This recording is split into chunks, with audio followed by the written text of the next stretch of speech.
What's up, everybody? This is Karak with ACG, and I'm here with Citizen Sleeve, longtime member, very long-time member, 5 years, 6 years, OG-ish member.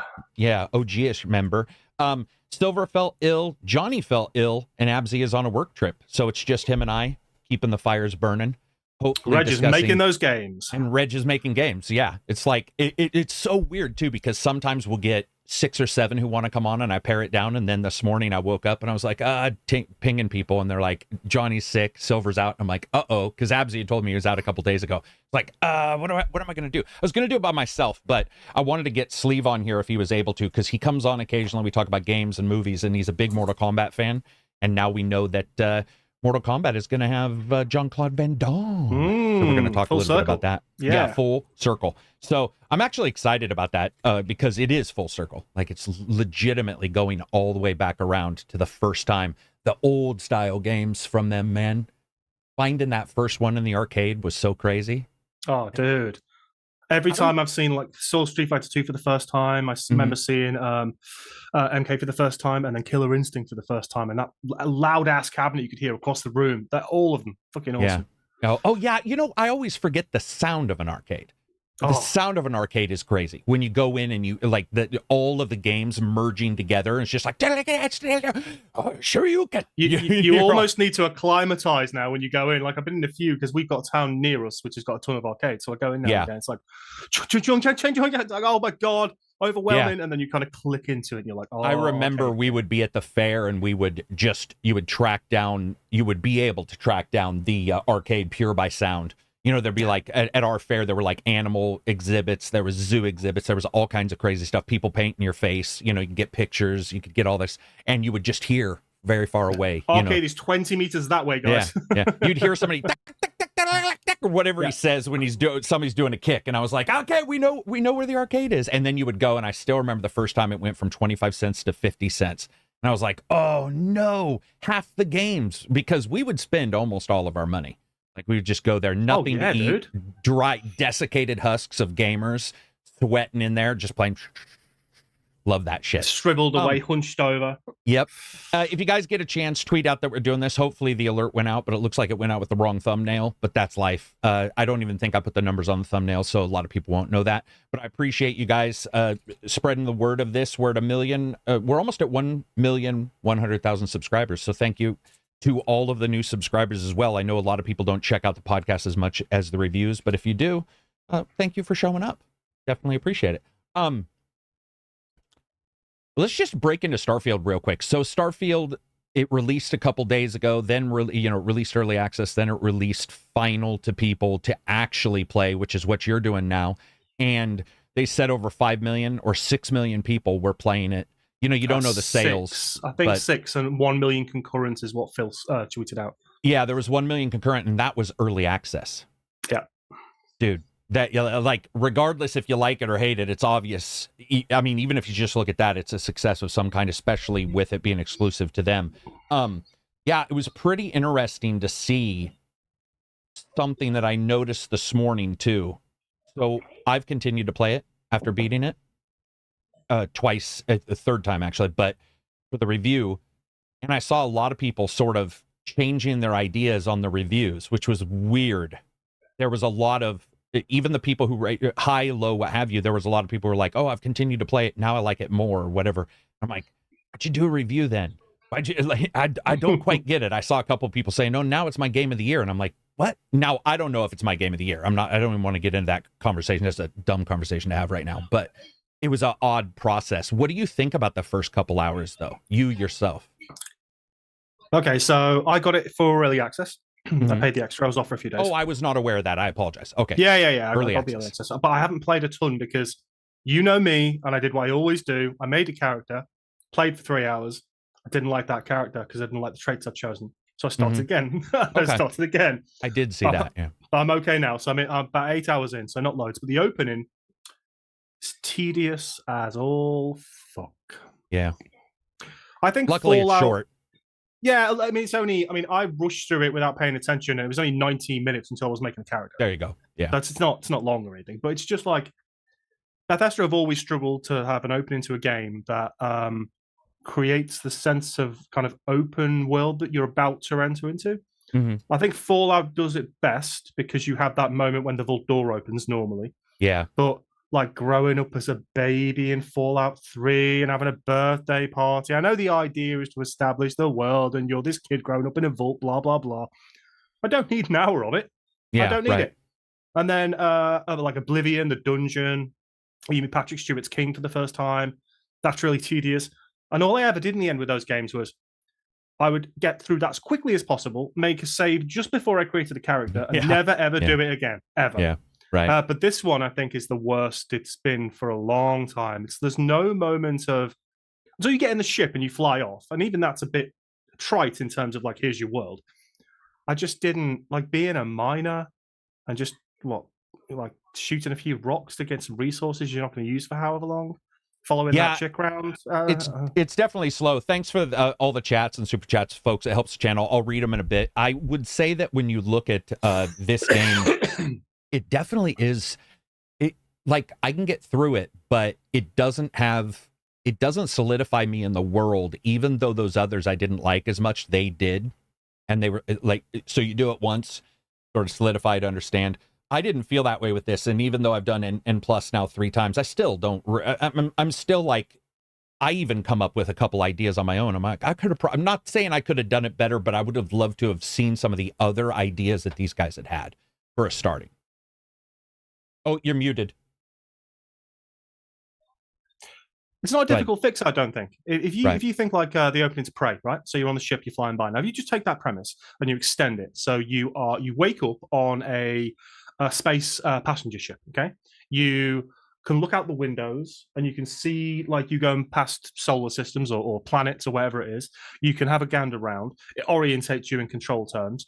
Then you get off that and you get onto a space station. And that space station, you meet a couple of characters. You learn some stuff about what you're doing. There's maybe some lore terminals that you can access, so you can get a basic understanding of maybe some low-level stuff in the game. Yeah. And then you are I don't know, you meet some alien or something, or some highfalutin guy in a military order in the Starfield universe, and they talk to you about the artifact, and then you're handed it, and then the thing happens, and then all of a sudden the Barrett's ship appears and docks, and then he wants to speak to you. Yeah, that's so much more exciting because you've already seen kind of space. You know where you're that's where you want to go anyway. You know what this game's about, but you're seeing it. The aesthetic is there. You're seeing the planets. You're seeing the coolness of the ships that maybe go by. Yeah. You're on this cargo ship, passenger ship, whatever. I just like that idea of almost like a BioShock. You get the entry into the world, then you get taken to the bigger part of it, which would be the space station, and then you meet the character in which and then you can maybe explore this little mini space station. It doesn't have to be big, not at all. And then off you go with that ship, and then boom, done. I just think something like that would have worked so much better than the mines. Tedious, terrible mines. Yeah, tedious, terrible mines. What did you think about character creation? Good, but a bit more lacking than I thought. Okay. Because I basically went to, like, I've obviously got crow's feet in my hair, and I normally just press random. I have done for like 10 years because I got so bored of making myself in games. So random. Oh, that one looks good. Do I press random? Random. Oh shit, that one looks terrible. So I just go normally and say what I think was cool, whatever craziness it is. But with this one, I was like, okay, there's one preset that has got crow's feet hair. The rest, there's not that many selections that I kind of like. So I just kind of make it look like me for the first time ever. Right. And I just went with that in the end. It's okay. Wasn't massively robust, but it was okay. Yeah, the idea of the sliders, I don't have a problem with overall, but I did have some issues with like the choosing color and stuff. This is something that Starfield and a lot of Bethesda games have had issues with, is like coloration, because they go with that realistic but also cartoony look to everything. So there was like, it was hard to identify. Fallout 4 very, very much like that. Yeah, and you were like, what am I going to really look like? And then how often am I going to be seen? So do I care about this specific look or this specific look, and how much? How much? If you're playing in first person as well, it almost kind of half negates the purpose anyway. If you're playing in third person, I can kind of see it, but Yeah, and it was, especially when I got through it. Luckily, the starting's not very long. You get through that starting and you jump in, and there's a lot of mini walkout moments versus one big one. Oblivion probably still has the best, where you walk out of the prison and you see, I think that's Cyrodiil, right? And you see it, and you're like, oh my god! And then Shivering Isles for DLC when the butterflies erase the Shivering room Isles you're was in. great. Yeah, that was one of the best. That reveal. It was insane. I think they could have done some more work there, but once you get through, you create your character, and then you jump in. What did you think? Like, how much have you played? What have you sort of focused on one thing in your gameplay? Yeah, so not tons. So I guess first of all, I went as a bounty hunter because the idea of the 3 tech traits all makes sense and all kind of seem like ones you'd want straight off the bat. So obviously piloting, is it jetpacks? Jetpacks, yeah. Jetpacks, and then the other one is targeting. Okay. And then I tied that into one of the traits I chose, which was wanted, because from what I can gather, if you've got the targeting trait, you can target certain parts of the ship and shut it down and then take the pirate ship over. So I thought that was cool. So I went with wanted. And then, because initially I went with some kind of give and take traits that gives me buffs and minus on certain characteristics. And then in the end, I was like, what's the point in any of this? Why don't I just choose the things that give me extra content? So I thought I'd go with kid stuff, because I know that the parents give you some cool stuff down the line, and it's quite nice to have another character set to see in the world in random places maybe. And then I also went with adoring fan, because I just thought it might be annoying, but still another character, another crew member, extra content. So I just went with those 3. Exactly. So I obviously went off to Crete, did all the Crete stuff. That was fine.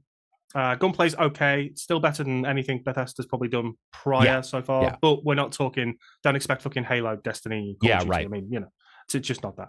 But then I did all that stuff and then headed off to New Atlantis, which I am currently at, just wandering around doing every single side mission I can. So I've done the start of a bunch of little missions. There's a few missions I need to go off planet, like someone wants me to give someone else a note on a different planet, and someone else wants me to go in. There's smuggler runs that I've got a list of to do now as well. So just the little bits and pieces that I've started with. What I tend to do in these games is, if I get to a planet, well, certainly one like this, I know there's like Neon and a few other bigger scale kind of cities, rather than just like more hub worlds, rather than just kind of a few stations and stuff, outposts and stuff. So I've been there and I've just been mopping up stuff, and then I'll head out once I've cleared the stuff that can't be done anymore unless it's space, and that's when I'll just start going where the fuck I want, basically. Reading a super chat real quick. This is from Hush Al Ghul. $10 super chat. Thank you again. Those do help. People complain in Starfield it takes time to unlock preferred skills. What if you can combine backgrounds? Start with 6 skills unlocked. Ex-soldier, due to war ending, become a diplomat. I personally have no issue with how the skills unlock. That's just me. This is something that happened with Armored Core. Have you done Armored Core? No. So Armored Core and Starfield both have an issue with their narrative description of skills, and usually have to dive 2 levels deep to get their data. So it'll say piloting. This helps you pilot, and then you have to click it, go in. There's even a mod, by the way, for Starfield already that puts that data on the first screen. And Armored Core, surprise me. Armored Core still gives you all the data right away, which is great, but its narrative of describing why you might go with a certain manufacturer is very lean. And it's like, they do bulk, and you're like, bulk? What fuck? Like, what does that mean? It's sort of dry. Other than that, man, I had no issues with the way the skills unlocked. I think the challenges cause you to engage in that skill, and then if you continue to engage because you like it, that's great. You get more of that skill, and you can buy it. And if you are doing it and you're like, I don't really like this, you can switch. But I will say the mini game's the best mini game for unlocking. Oh, dude, shit. yeah. That mini game is fun. Like, the first time I did it, I was like, what the hell? Oh my God, I sort of dig this, which is exactly the opposite of every single other hacking / mini game in a game I can remember, which sounds weird, but it causes me to want to look at stuff, which is exactly the opposite of what I normally do. I was really impressed by that. It's the kind of almost the opposite of the old school Bethesda, like Skyrim, Oblivion, 2 thumbsticks. It's broken shit. Yeah, and like the feel is great. I like the idea, but what if you buy a cheap controller? It doesn't have vibration. It might be more difficult for you, and you have to look at I just liked this one because it felt like a computer hacking program almost. You're like, yeah. There was You're no moving real across and forward time limit. I think that's the big issue, right? Yeah, there's no time, real. Yeah. So it doesn't force you to do that. But personally, I think that's the greatest. I also think the shooting, is better. I think it's their best shooting. There's a couple guns I'm not a huge fan of, but I think as a whole, it's just their best shooting. I would love to see the AI of your friends and your enemies both be a little better. They're very typical AI, but I've really enjoyed the shooting in it, regardless of what gun I get. Laser guns, they do some damage. They hit well. I think I would have rather had them gone to the old style Battlestar Galactica, like phasers or photon. Like where plasma there's rifles, where there's an impact and you see more of like a, and you feel. Even in Battlestar, well, they switched to guns in the new one, I suppose. But yeah, I would have liked to have seen that. The problem with the laser when you shoot it is just the straight line. So it's just it's just mirror. And even in here, impact. they try to get away with. They try to slightly adjust it, but it doesn't work. It's like it's not the same thing. But yeah, man, it's awesome to see them do well because I can sort of see the identity of what they want with Starfield. And there's some issues I have for sure, the loading screens and stuff. But I went out of focus again. But I'm excited to see what their plans are with it. I actually think it's pretty good when it comes to that. What do you think of the space fightering, the flying, the shooting? Have you enjoyed that kind of stuff? Yeah, it's very arcadey. It's not meant to be elite. You don't have to check off 18 boxes before you engage or whatever. Right. Which is cool because it's not that type of game. RPGs from Bethesda have always been considered RPG light-ish kind of. Yeah. This is a little bit more, I think, than perhaps some we've had in the past, but it's still light in that sense. But I like it. It's engaging. It's quick. It doesn't take too long. I've only come across, because I went straight to New Atlantis and haven't come out of it yet. I haven't really come across any massive armadas yet. I've only seen like the initial Crimson Blood, I think they're called. Yeah, Crimson Fleet. That come at you. So I've shot a few of those, but that was fun enough. So I'm looking forward to that. I saw online loads of people comparing the space flight in this to like No Man's Sky and how that works and the landing and the space battles. And I was like, oh yeah, like just like, but they've been adding to this game for 8 years. What is it now? Something like that, 7 or 8 years. Yeah. By comparison to just a brand new release. So it's going to be an interesting comparison people are going to have between the two, because they do a lot of things that are similar, but No Man's Sky is way deeper in terms of what it's attempting to do by comparison to what Starfield is right now. Yeah, and Starfield has like real cities, which No Man's Sky just doesn't even attempt. Just outposts. You have all of these different situations where the games, I personally, so I said this last time, I'm a big fan of racing games. So if I get The Crew and I get Forza and I get Forza Horizon and I get GT7, I am not wanting, this is going to sound weird, but I don't want GT7 to be better. I want them all to be good. To me, because they're all going to offer something. So to me, No Man's Sky day one had some issues. I had to do a 24-hour live stream of that bitch, and day one that thing was problematic. But it's been patched up. Elite has done incredible, and then had some issues later on, but they've done incredible. They all offer something different. The X4 games, that Monopoly style of gameplay where you're constantly looking at like, oh, a box costs $2 here and $3 here. So if I buy 6,000 of them and fly it's not the same as this game. Each one of them offers something different. The comparison makes sense because it's a space game. Somebody wants to compare them.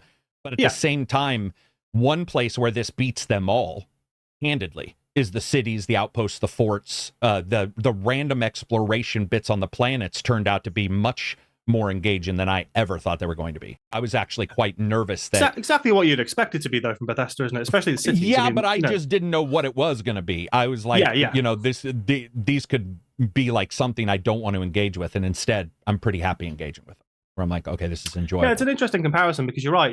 They're all different flavors of the same kind of thing, but that's the point. They're flavors. Starfield's definitely lighter, all ice cream, easier. Right? Yeah. Starfield's the lighter experience, I guess. The kind of more just get into it, dive into it, don't worry about complexity. No Man's Sky probably sits somewhere in between, but it's had like 12 expansions now, whatever it is.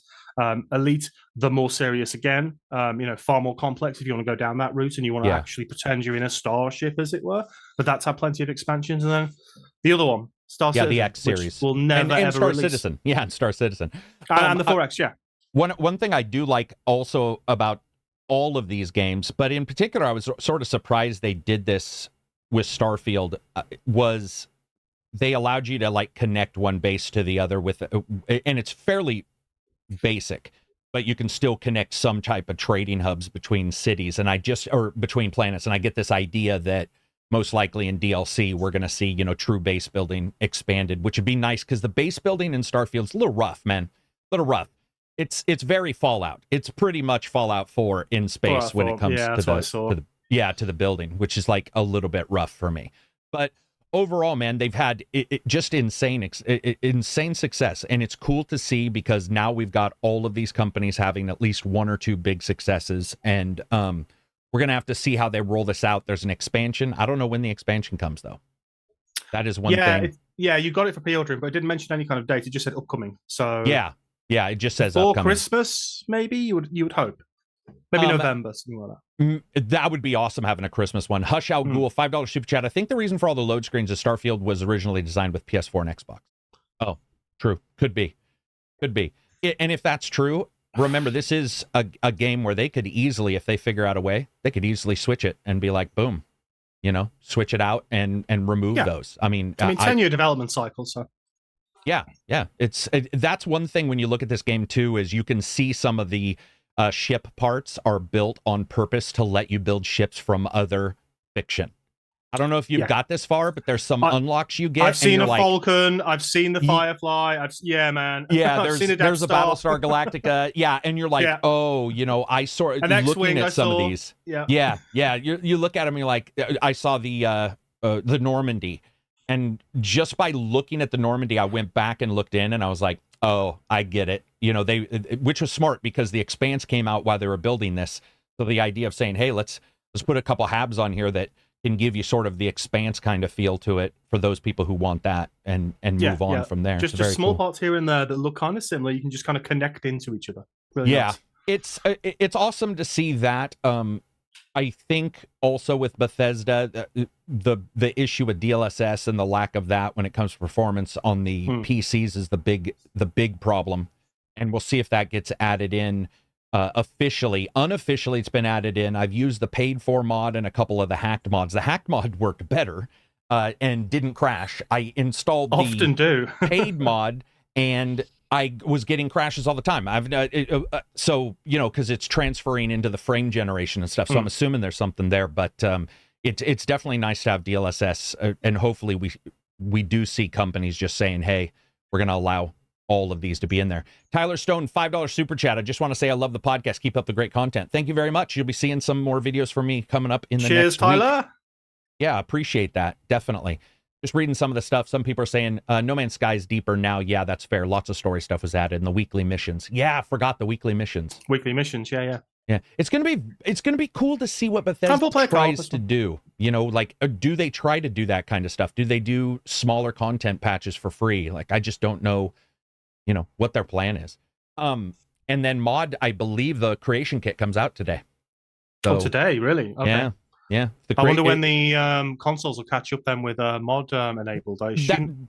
It has to be soon, man. That has to be, again, before Christmas, has to be, surely. That's Microsoft's big bonus, is saying, hey, you can mod the console. At least to me, that's a big bonus. Yes, I do have I Save Scum as a shirt now. I was so tired of hearing about that. And I have got a PlayStation t-shirt on, but this is not a PlayStation podcast, and I have Xbox t-shirts, all right? Here we go. I'm 44. Here we go. Yeah, no console exactly. Wars. Yeah, console wars stopped when you were 18 getting out of high school. 18? About 12. Oh, really? You ended your console wars early? Yeah, I because grew up my in the brother Sega always had the versus Sega. Nintendo. I was at Nintendo. Yeah, same. Yeah. Gotcha. Moving on from there, I want to talk about Jean-Claude Van Damme. So he is in Mortal Kombat. Yeah. It's a return to the first original Mortal Kombat, which is where they wanted to get Claude Van Damme into it. I got to say this is just my opinion. I thought it looked really rough. I thought that the translation of him into the game would look like a younger Jean-Claude Van Damme, but it looked like, I don't know what it looked like. It doesn't look like a lot. That's the one thing I noticed, was that I don't know what was going on with the face capture, but I got to say, I was a little disappointed when I saw that. It's not Kickboxer Bloodsport Van Damme. Yeah, it's like Van Damme in an alternate universe. It's like Legionnaire Van Damme, somewhere around that era. Or his brother, a twin who looks slightly different, who can pass off as him sometimes. But it is cool to see him in the game finally. I mean, this is it. Like, and how voiced long as has this well. been? Yeah, and voicing it and doing all that, doing his moves, I'm sure. Bad hip and all. But I was looking at lists of people in the Mortal Kombat games, and I was trying to figure out who's left. So has Michael Myers been in Mortal Kombat? Has he? I don't think he has. I don't right? think so. Jason has, obviously. Jason but I don't think Voorhees Michael has. Myers has. So you got Michael Myers. Has Candyman? He has. No. No? He has not. No. I don't think so. I don't think he was in the last one. Okay. That was I felt like Alien, he was in 1, Predator, 2, or 3. Yeah, Rambo. Alien, Predator, Terminator. Arnold. Rambo, yeah. T1, T100. Right. Bob Van Dam. Yeah, exactly. Bob Van Dam. So they say no, he has not. Jason and Freddy have been there. Jason and Freddy. Freddy has. Yeah. So no. Freddy was in 10. So it would be cool to see Michael Myers. It would be cool to see. I was saying, I don't know if you saw the crappy horror B flick, Uncle Sam, where the dude from the dollar it actually comes alive. It's a long story. It's like he's a vet who takes on the Uncle Sam persona to take out bad guys, gang members. You could do something like that. Then I was, what's the movie about the Santa with David Arbor that just came out? Oh, Silent Night, or no, not Silent. No, it's something very, very similar. I wouldn't watch it that long ago. I watched it too. Not so long ago, though. I can't remember the title. Yeah, something like Silent Night. Silent Night's a different one. It's a different one. Yeah, but he could be in there. You know, you could have that. But I mean, what's left, right? Pinhead would be rad. I was just about to say that. There's tons. Yeah, Pinhead. If you look at all the DLC for what's the really big famous horror game multiplayer one? Dead by Daylight. Left 4 Dead or whatever. Dead by Daylight. If you look at their DLCs, I mean, you could probably cherry pick like Chucky. I don't know how the size would work, but Chucky would be amazing, man. Tons you could chuck in, dude. Absolutely, Chucky would be amazing. Yeah. That would be RoboCop was one of the other ones, wasn't it? That was RoboCop's been in. Yeah. And was Ed 209 in, or was it just RoboCop? Okay, just RoboCop. So, dude, Chucky. I had not even thought about that, but Chucky would be fantastic to be in. Anybody else in chat? Violent Night is the movie. Violent Night. Thank you. Yes. Let's see. Love the games. $10 super chat. Currently at a work site. Happy to catch you. Do you think that my dog is freaking out. Do you think that For Honor will get a sequel? How will live service games keep justifying sequels with no save or information transfer? Yeah, I agree. The big problem is that for sure is transferring the data from one to the next. I don't know about For Honor. I know it's still doing well and they love it. Have you ever done For Honor? It's the 3 versus 3 fighting. Bit. So I didn't play it on release. I left it because there was lots of problems with it, and so left it a bit, and then I dove into it, and it kind of felt like Dark Souls, like the fighting game, right? If you know what I mean, it wasn't any DMC. There was no speed there. Yeah. But I like the slowness of the methodical movement of different warrior types. That was pretty cool. But I think to answer the question, I mean, you never know with Ubisoft, but honestly, they're in such a mess right now. Skull and Bones is taking a tank. They've got Beyond Good and Evil 2, which is somewhere out there, maybe somewhere in the universe. No Splinter Cell ever. I mean, they're hunkering down on Assassin's Creed. We're getting 20 new titles, something ridiculous like that. Right. So I don't think they've probably got the capacity anytime soon to turn around and go, yep, sequel. So Phantom, $20 super chat. Have been a fan for years. Keep doing what you're doing. Love listening to your podcast and watching your reviews. Thank you very much. I hope you enjoy them continually. And when you disagree, just understand that just means we disagree. It doesn't mean the end of the world. I definitely appreciate that, though, guys. The super chats do help. When we look at the Mortal Kombat, like the lifespan, there's always been the titles that I like the most, which are the ones that add stuff. The puzzle fighter, combat fighter, I can't remember what it's called. And then they had like Combat Cart in one. Combat Cart was the secret mode. Third-person adventure game in one. Monks. Yeah. This one's got an isometric board game style one called Invasion, which actually made me way more excited for this game than I ever was. The moment they showed that and started talking about it, I was like, okay, now I'm in. I like the added stuff because it gives you that break from going crypt, fight, crypt, fight. It's like, okay, you know what? I just want to go over here and I want to play this. So just breaks it up and makes it a bit more fun. And I quite like it when if it works in the way I've seen it work. Then I remember when Soul Calibur first showed me like its dungeons, and you would each dungeon would have a different challenge, and if you went in that direction, you would ramp up and you would get more rewards. I just, for a single player, that's really engaging. Apart from your main narrative, which you get now. Really cool. And I think with the Mortal Kombat games, I know online is a thing, but it's just not as big of a thing as, let's say, Street Fighter. And so going on, playing a little bit of that is fun, but the side stuff, Injustice's side stuff, was incredible.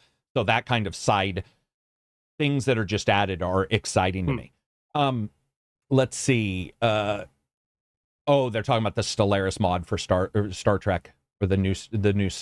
It's Star Trek, but it's from the Stellaris guys. It's probably just going to be a mod, basically, for sale. I know we're starting to see that a little bit too. That's the unfortunate thing. Reskinned and re-rules, some extra mechanics in there. Yeah. I mean, it's one of those things that just pops up where sometimes we have it, and it is like the service games where it's a regurgitation. I don't love it, but with all the other games out there, I'm not, if they do it, I just want to see how it turns out. I'm a big Stellaris fan and a big Star Trek fan, but who knows if that's, going to actually be a Marriage thing or made in not. heaven or not. Yeah, it could actually be one of those times where you're just like, oh my God, this is terrible. And it just, it think just it'd be a feels natural nothing fit, like a ripoff. but yeah. Demolition Man would be one you could put in there. I'm just seeing this. Constantine. Let's see. Yeah, and it's Warner Brothers as well, Man. Constantine. So and they're making a new film. So yeah, are they doing? It's him too, right? Yeah, Keanu Reeves, right? Yeah, Keanu Reeves. Yeah, I love how Keanu Reeves just comes in, just explodes as a young guy, middle-aged dude, has a couple movies, comes back, middle-aged guy. Now he's into the later middle age, comes back again. He's just like. It's so he's one of those guys that picks his roles well, or somebody does, or maybe he just does a lot, and we only talk about, I think he rides on waves and he hits the right waves at the right time. Yeah, like he did all like Point Break and all that stuff, and he was really popular then. Then he did Dracula, and I think that woke him up a bit because apparently initially he was terrible on set. Right, he was coming out from Nights Out, he was completely fucked, and he's working with like Gary Oldman and Anthony Hopkins, and you can't be doing that shit. Yeah, so I think from then on. Then he went through another wave. He did like Chain Reaction, a lot of those kind of movies. But then Matrix in between that comes out, massive high, then down again. Then John Wick comes out. Just rides those big waves. Judge Dredd, Hellraiser, Punisher, Clint Eastwood. Clint Eastwood would be awesome if they just straight up didn't even make him a character. As the man with no name. No, he could. I was gonna say, what if it was just like Clint Eastwood? Like it's just he's so just cool, the guy that they're just like Clint Eastwood is in your game, bitches. Like we're not even pretending. But yeah, the man with no name would be awesome. Yeah, that would be very cool. I just think it's awesome to see Keanu. I would love to see him as John Wick in the game. That would be with all his throws and stuff. That would be so cool to see. Captures and everything. Yeah. There is a lot of, there are a lot that you could put in there. I do feel that they've hit the big ones, though. I do feel that, they've hit those big 80s action stars and creatures. Yeah. I think that was their main thing. So The now Rock is your 90s or your 2000s action star. Vin Diesel, but those guys don't have the same whatever. As, if you weren't doing 80s. Van Damme as well himself, basically as Johnny Cage, you could have done Universal Soldier. Yeah, for sure. It would have actually. I know Kickboxer's where it came from, so it makes sense. But I would have loved to see Universal. That's my favorite. I like another movie, Knockoff, that he's in with Rob Schneider, the comedian. That movie has some great fight scenes, and it's faster. It's much faster than Claude Van Damme's very slow movement, and it's one of my favorites. But I think overall, Universal Soldiers, is like one of my favorites. That would have felt good. Judge Dredd, Judge Dredd would be awesome. I actually think Judge Dredd would fit really well. Well, with the different types of ammo as well in the Lawgiver, I think you could. That'd be great for That'd be great for the inputs and stuff, so you could pull off different moves. That would. Michael Keaton's Batman, Tom Cruise, Ethan Hunt. Okay, now we're just adding. Well, okay, Tom Cruise, admittedly, I can't say Clint Eastwood and not Tom Cruise. I think we've got to that point now that Tom Cruise is probably at that level. But yeah, it would be cool to see some of these guys. I think with the big horror movies, I hadn't thought about Pinhead. That would be a phenomenal entry. Throwing out chains and stuff. Yeah, that would shooting his head, putting his head down, shooting the needles out, man, or the what are those nails? Those are nails. Needles. Yeah, because needles. Steven Seagal for a comedy character. Waddling in, then waddling off again. Yeah. It depends, right? He just stands in the middle and does this. all these actors have had bad. I mean, I joke around, but it's like if you went Kindergarten Cop Arnold. Okay, well, admittedly, I like Kindergarten Cop. I don't know why I said it that way, but all of them have had a bad movie or two. Yeah, of course. I think also we've seen the teamwork moments that this new one has. The one thing I'm wondering about is how much it's going to feel like a new game. Or not a new game. You know what I mean? Like, is there going to be enough that it traps me into wanting to continue to play it versus just like, that's my Homelander's worry. in here. Yeah. Yeah, that's my worry. The fact that you've got assisted fighters who you can call in is fine. It's cool. We've seen it in other games. But everything I've seen so far is just an amalgamation of everything we've seen before in terms of movesets. Like, when was it Deception that came out when it had weapons? And so you could change stances, or was that one change after? stances. I Yeah, think it was Deception, so wasn't it? good, so good. And you had you could get your weapon. You had 2 stances for the weapons, and then you had your classic fighting stuff. That was completely different. We like mix it up completely. So you've got these different kind of stances to match up with other mix-ups. But with this, I'm like, okay, you've taken Raiden away, so Liu Kang is now Thunder Fire God. Okay, fine. You've made some characters friends who weren't friends, so Sub-Zero and Scorpion. Fine, okay, but I'm not seeing a huge amount of difference in the way they play so far. Yeah. So I don't know what they've mixed up effectively. I forgot though when you would be like, "Whoa," you'd be in one stance and you'd be switch over to the other stance, and the sword would drop down, and the sword would drop down. That shit, and you just hit that. I think it was like left trigger, and you just be like, and you're switching between the ones. And I was like, as somebody who's that's almost the noise as well. Yeah, those different arts or different arts. It's always awesome to see somebody switching between the two, and to have a game say, we're just going to go ahead and throw that into the game. That, to me, again, is where I felt those Mortal Kombat games were like, oh my God, where Injustice did it with the dimensions, where I was like, holy shit, there's something new all the time. Those games did it with their side games, the stances, create a character in Armageddon. I believe it was Armageddon. I could be wrong on that one, but where you maybe you're right. Maybe it was Armageddon. Yeah, where I created like Darkness from Legend, because they actually had the horns and everything. So like you could create that character from Legend. It was that moment you're like, and you could pick like 40 punches, 40 like back punches. So you were just like, holy shit, it's like Fire Pro Wrestling, but for Mortal Kombat. It was so sweet. Judge Dredd, Carl Urban version. I don't think Carl Urban would fit near as much as Stallone, but since Rambo's been in, I think that they would probably choose that. My dog is just pacing around the house. I have no clue what these guys' issues are. As long as after every single special move he goes, "I am the law." Fine. Dude, yeah, and my God, if it cuts to him and he's like with his scream with his slightly adjusted jaw, that would be so great. George Foreman, number 2, George Foreman Jr. says, what do you think of the review bombing of Starfield? I do not give a shit.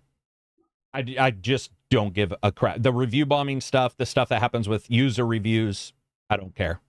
I just do not follow them at all. I think the entire thing is completely wasted. We saw that with Rotten Tomatoes yesterday, right? The big news story where the PR company had been paying Rotten Tomatoes to boost the scores of... We all knew it was happening. I mean, I was going to say, I don't know why people are surprised. Yeah, and when I say I know, I don't mean firsthand, but I mean, you look at it and it's like some stuff, that happens somehow in some ways. You just don't know what movies, blah, blah, blah. And we find out it was these smaller B movies, and it happened. Yeah. Mike Tyson would be cool. Yeah, Mike Tyson. Yeah, full on Mike Tyson. Dude. Old style Mike Tyson, where you got that video of him doing the circle shadow boxing, and you're just like, this guy is beyond anybody else. That would be amazing. Didn't they actually make what's his name after Mike Tyson though? I think there's a character in the game already that's pretty much, it's not Cyborg, it's the other guy. But I thought they already Jax. You mean Jax? Yeah, Jax. Yeah, with the red bombs. Yeah, sort of got. Yeah. I mean, not exactly, but they sort of. I have know like what you mean. The but boxing it's more style. Like Balrog is more like classic Balrog in Street Fighter is Tyson basically. Yeah. Remember, and he didn't Balrog even have the scar? It's entirely Tyson. It's just Tyson. Yeah. Even the haircut, Tyson. Yeah, that is for sure the point. He would bite your ear off for a fatality, Wannabe Dev says. That would be amazing. Or if he just bit your entire goddamn head off, that would be I was going to say, he'd have to bite more than just your ear. In Northern Berserker, $2.79 super chat. Megan Fox is Nitera in Mortal Kombat. Yeah, I saw that. Nitera? I'm probably pronouncing that wrong. I think it's Natara, but it makes no Natara. difference. I don't know what it means by is that person, because we just saw Jean-Claude Van Damme is not whoever they put in the game. Sorry, but he looks off enough that I don't see him. Yeah, his voice will be a great ad. I watched the 2-minute vid of the Natara reveal, and today when I came in, and then I also saw Max had put up a video of him discussing it. Yeah, and he was doing like side-by-side comparisons. It was weird because when you look at the character front on, she doesn't really look like Megan Fox, but then the profile does. But the profile does. Interesting. Yeah. Okay. So I was like, well, that's odd. But yeah, I think she just was a voice actor for it. Maybe some facial capture. Just the voice, and then they. I think it was just voice though. Yeah, that's good. That's good. It is what it is. Whatever. Especially when you de-age somebody, we've seen it work and not work. It's better if they barely touch somebody up. You get Kurt Russell, let's say, in the Guardians of the Galaxy, which was pretty phenomenal, and then you got Clue in Tron Legacy, which looked like a nightmare. Yeah. So really clean and weird looking. Yeah, weird looking. Look like a Clay character. It's like not Clue, Clay. But yeah, I think Megan Fox is fine. Like Dial of Destiny, like Harrison Ford's kind of okay in times. There are and then times really in not. that one where he looks fine, and then other times where the tech's not there. The tech's going to take a little while. It's also, by the way, I have an even harder time seeing young people become old. It looks terrible. It just never works. You can see somebody young and then you see them old and they look nothing alike. And movies almost never do that. They try to make them still look young, but not the same. And it never works, right? I think they did Steve Rogers okay in Captain America. Did you? I didn't like him. You did like him, huh? With his skinnier. The very kind of last one. I think he looked all right. Didn't he look too dissimilar? When he was sitting on the bench, right? Talking to the new Captain America or whatever. Yeah, Falcon. Yeah. The very kind of last bit. Ronda Rousey as Sonya in Mortal Kombat 11 was bad. Yeah, see, here's my belief, guys. If you go out to get the person, you want to get the person. If you want to get the voice, that's fine. But if you say this is the person, we're going to motion. I just want him to look like the person is all. And I think there's an issue there with Johnny Cage. But that's just me. Maybe they melded Johnny Cage old with Jean-Claude Van Damme. I don't know. But Jean-Claude Van Damme looks like him. Like if I saw him in the street, I'd go, that's for sure him. Where some, like a Pacino, has really gotten unique looking as he's gotten older. Where if you saw a young really grizzled and yeah, the crazy like Keith Richards, isn't it? Yeah, like Keith Richards, who looks like a piece of jerky that's sprouted legs and somehow it's able to talk and motate. You're just like, damn. Left under the sun for 2 weeks to burn. Oh, dude, he looks like what prunes have nightmares about. That guy, like he shows up, and I was watching a concert where he showed up and he walked out and he had they always have the scarves, right? They have the scarves around their waists and they're hanging around. They're doing the guitar and shit. And I was like, God damn, that looks like a guitar playing a guitar. Like they're both ancient looking, like old hardwood playing a guitar. Been around for hundreds of years. Yeah, you just know, that every single night he goes to bed and makes some deal with the devil to stay alive, right? He's at the crossroads every night playing his guitar with all of his heart, just hoping he gets one more fucking day. Drinking virgin's blood, baby. Yeah, that dude is him and the guy from Don't Want to Close My Aerosmith, that guy. They're both, Steve. Yeah, but the guitarist is for Steve Tyler. The guitarist for Aerosmith. Let's see what else. Does Karak intentionally mispronounce words? Yes, he does. I for sure fuck around with the naming of games, man. There's been sometimes I don't, but yes, a lot of times it's just fun to do it. Arnold as Conan the Barbarian, Kurt Russell from Big Trouble in Little China, Ripley from Alien. Those would all be good, though. Ripley wasn't in there? No, the alien was in there. The alien was, yeah. Xenomorph was. Ripley I would buy that. I would be all for her being in a Mortal Kombat. I would have no issue with that. Pull out the gun, knife, maybe. Knife, obviously the plasma rifle or plasma rifle. And then you've got the flamethrower. So you've got plenty of different options. Flamethrower. Yeah, the flamethrower would be wicked in that. Time Cop, that would be cool. Could warp in and out.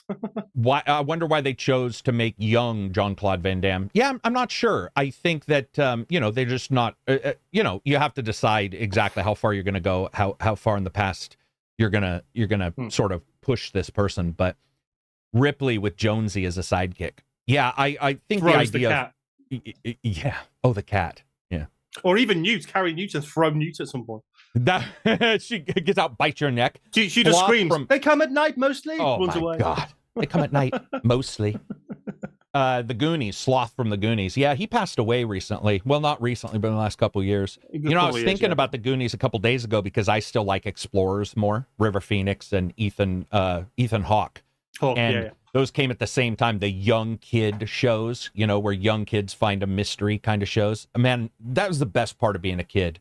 Flight of the Navigator. Flight of the Navigator. Yeah, they're all that, the specialness of a kid mixed with like the mystery of the future. Even war games in a weird way, like an innocent kid doing that goofy popped stuff. up on Sky the other day, and it's like I've got to rewatch that. It's been a while.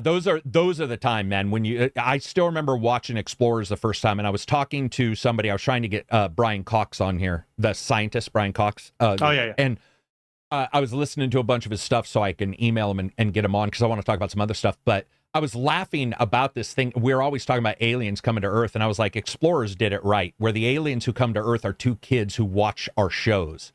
And so they've traveled to Earth, and you think they're going to be these highfalutin aliens. Pissed off they've and their parents are mad that that the aliens have kidnapped the humans, and that one alien is just ralphing on the kid, and the kid's like, oh my God. And then the actual kids from Earth are like, oh my, these guys are children. Like, they're us.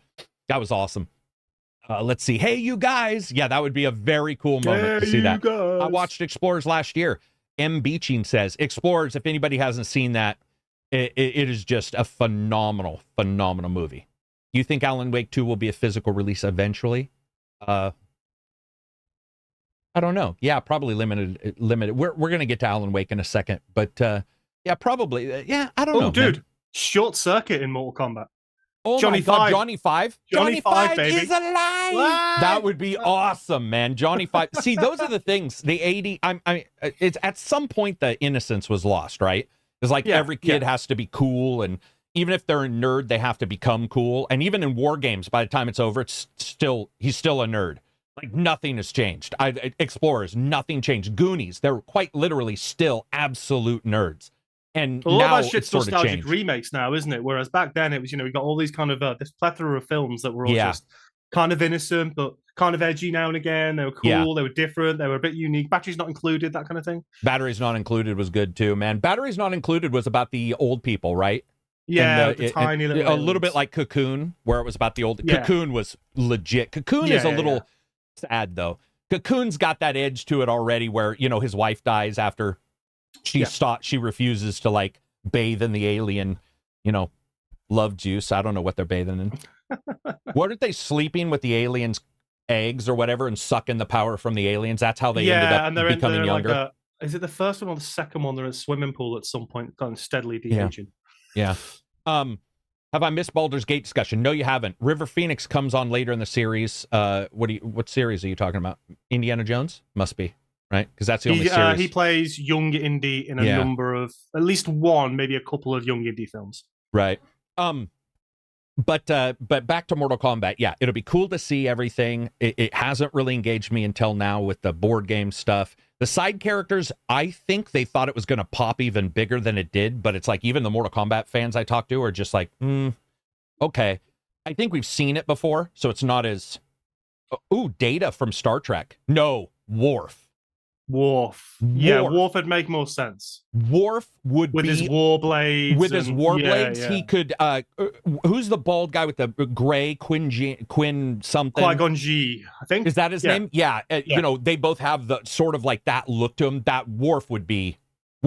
I would legit think that would fit in the game. Phasers, man. Phasers, war blades, disintegrating somebody with a Klingon weapon at the very end. That kind of stuff would be awesome. But yeah, we'll just have to see how it goes. They know their fighting style, so that's not going to change up too much. But I would say their add-on stuff to me right now is more interesting than the other stuff. And, they're like, oh, it's a new world. It's a new universe, but it's just the same guys as bad guys, or good guys as bad guys. You're just like, yeah, whatever. You guys don't change much, I'm honestly just surprised we didn't get an unjust injustice prior to this, because I thought, well, right, you that's the order you normally go in, and now you've ended with the Aftermath DLC, this kind of story expansion, and you kind of ended everything. So I get where the resets come from. You kind of had to, but I just thought we'd see Injustice 3 first.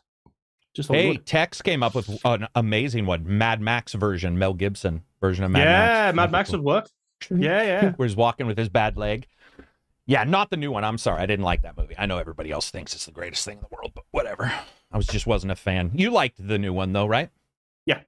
Yes, I did. But better than Road Warrior? No.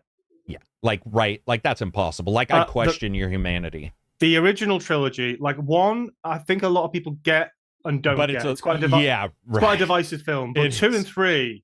Right. 3 is batshit crazy. Tina Turner, the Thunderdome, all the rest. But Road Warrior is 2 men enter, 1 man leave. Master Blaster. Master 3. Blaster. That was, oh my God, Master. Wait a minute. Isn't there a character in one of the Mortal Kombats that is Master Blaster? Yeah, I can't remember the name. But there is the smaller guy on top of the big guy. On top of the larger guy. Yeah. He's in the last one, I think. There we go. We've come. Okay, so here I entered this conversation coming up with these weird ones like Uncle Ben from Minute Rice. I wrote it down. I was like, here's some ones that haven't been done, but you guys came up with 10,000 others that I didn't even expect. So there you go. That's the way to do it.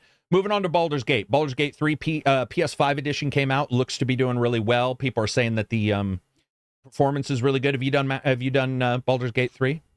No, so didn't get it on PC. Waiting for console. It's out on obviously PS5 now, so I'll probably grab it at some point. But I don't see the point right now with MK around the corner getting involved in BG3 while I've got Starfield. I just think like, just hold off. Just hold off. I really do wish they had come at the same time, even if a delay had been required to now. I know they don't want to do that because you got Starfield. I just believe that having that big hit, imagine the success they would have had even then, with the concurrent players. And then a player, if they can't afford both, can just make the choice. Am I going to go fantasy or sci-fi? It's a very generic way of choosing, but, and CRPG by comparison. But if that's the way you want to go, you could have gone, right, I'm going to choose that one. Whereas now, if you played it on PC, BG3, you're probably going to stick with that, I'd imagine, unless you're ready at Act 3. And if you started Starfield in early access, you're probably just going to want to carry on that. So yeah, what I liked about BG3 is, it, to me at least, I played it, beat it, done. I will probably never return to BG3. And I don't in any way, shape, or form feel that removes it from like one of the best games in the last couple of years, very good game this year, all that kind of stuff. But it doesn't have a replayability for me like I thought it would. There's different character choices and stuff, but the battles you get into, there'll be different ones, but a lot of them, those linchpin battles will always be the same, because this bad guy or that bad guy, you might be able to talk your way out of this one, talk your way into this one.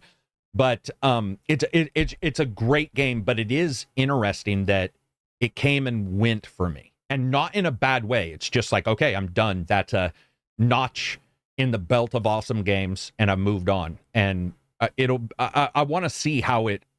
I hope recency bias isn't a thing, and Spider-Man. I'm not saying Spider-Man 2 won't be amazing. It looks like it will be, but I hope all these older games will be remembered, like Tears of the Kingdom, in the discussions for Game of the Year. And I don't mean Game of the Year, the game show thing that goes on. I'm talking about actual gamers. Best Game of the Year. Yeah, I'm talking about actual gamers deciding it. Moving on from there, anything else for Baldur's Gate? Mods have been great for Baldur's Gate. There's been a lot of bug fixes that they popped up that a lot of us didn't know were like there. There was a couple NPCs that didn't talk as much as people expected, and we found out later there's like a glitch, and so they weren't giving a lot of the voice lines that they should have been given. So that's very cool that mod came up. Well, I know a lot of people held back on, like, they got to Act 3 and realized this is actually way buggier than I thought it was in this particular act. So I'm just going to back away, let them fix it for a bit, and I'll come back to it. I think a lot of people have done that. A lot of people have stopped and then go to Starfield and gone, well, we'll play this first, and I'll come back in maybe a month or something, and hopefully a lot of this shit will be ironed out. I think that's completely fair, because it does. I didn't have like huge issues, but you notice FPS drop, and you notice some stuff there. And a couple bugs. I personally had no issue with it in the, if you take it as one solid title, but it definitely, especially for people who are maybe hitting the line for their power of their system or something like that, they might notice it. And we'll have to see how PS5 handles the later stuff. But when you get a lot of people in a battle, I mean, it was dropping the 40-90. When you get like 24 people in a battle, that's a lot of spell effects. Yeah. That at that point you're just like, okay, we're asking a lot from whatever the system is. So. And then moving on from there, Alan Wake 2. The more I see, man, I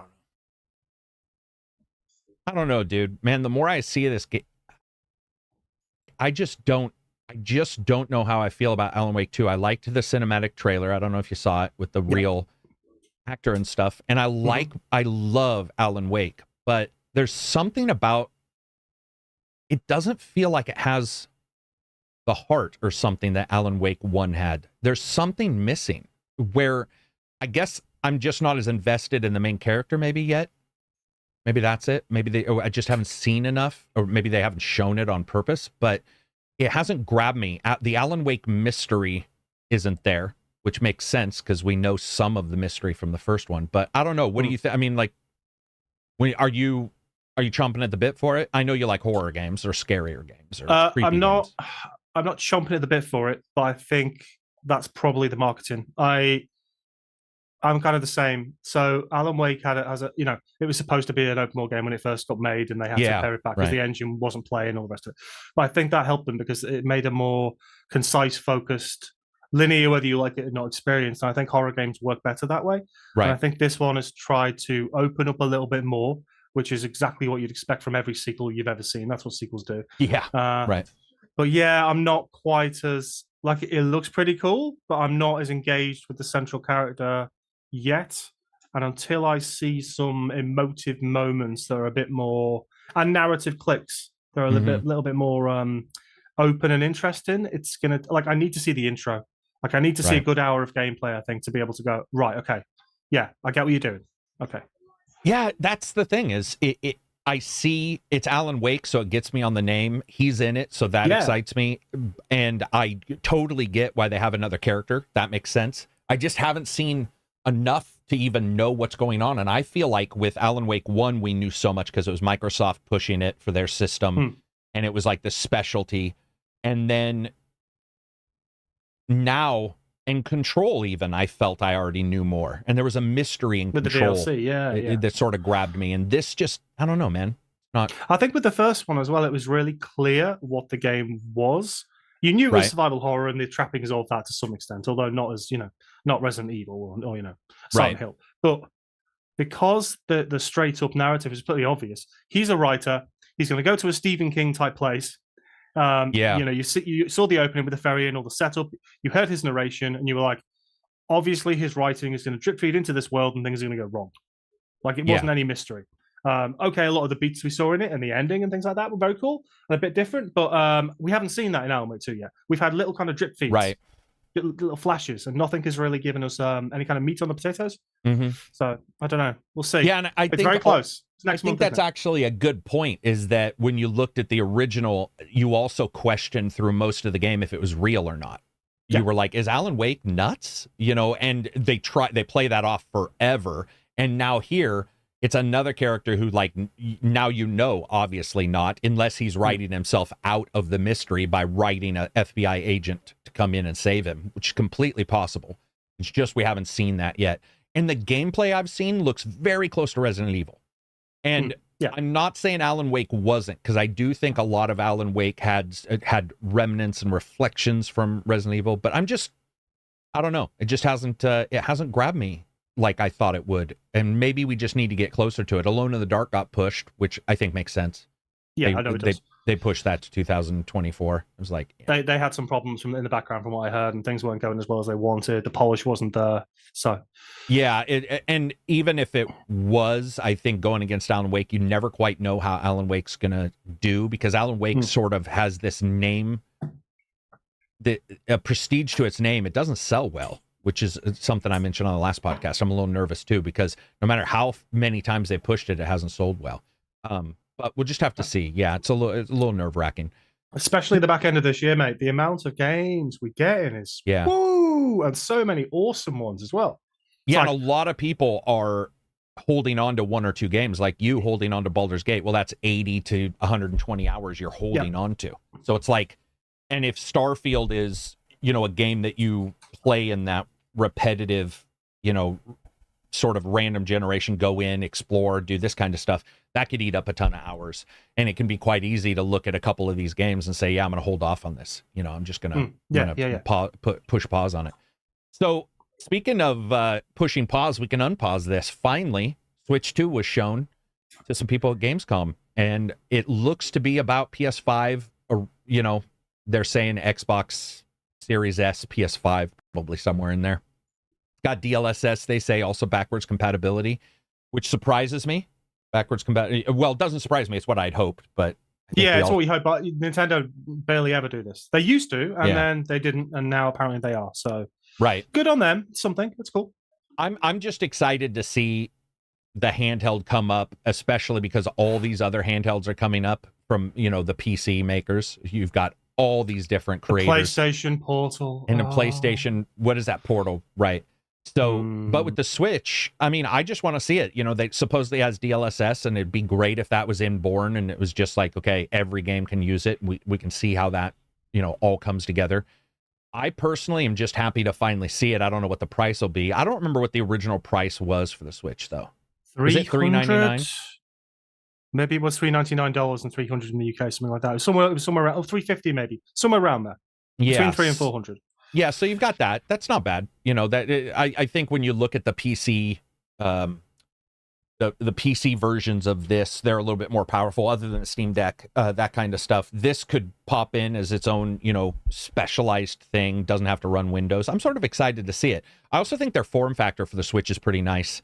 Not as nice as when you add the Satisfy controller and stuff, but yeah. I kind of go for it. I can't see it hitting PS5 and Xbox Series X levels graphics? Because right. Well, not just graphics, but like you're looking at a form. Like my PS5's down there. It's still an absolute beast in terms of size. Right. And even a slim form factor is not going to be able to make it as small as you would need it for a Switch. Yeah. Switch 2. But I think Xbox Series S maybe a tiny bit more because of new components. It's probably doable. Yeah, when you look at that, I would agree and say that when anybody says, oh, it looks like this, it's like, well, that's testing hardware. We have no clue what it'll look like. We have no clue if they were sitting there staring at pixels. Yeah, stuff fully optimized for it, tech demos, things like that. Right. If it's probably more likely between the PS4 Pro and the PS5 or the PS4 even and the PS5. And then we're also looking at frame rate. What's the frame rate going to be? What's the resolution? If the resolution is, that smaller resolution, which we've all passed by usually to 1440p or 4K, and they're going for 1080p, of course, they're going to have some more speed available to them.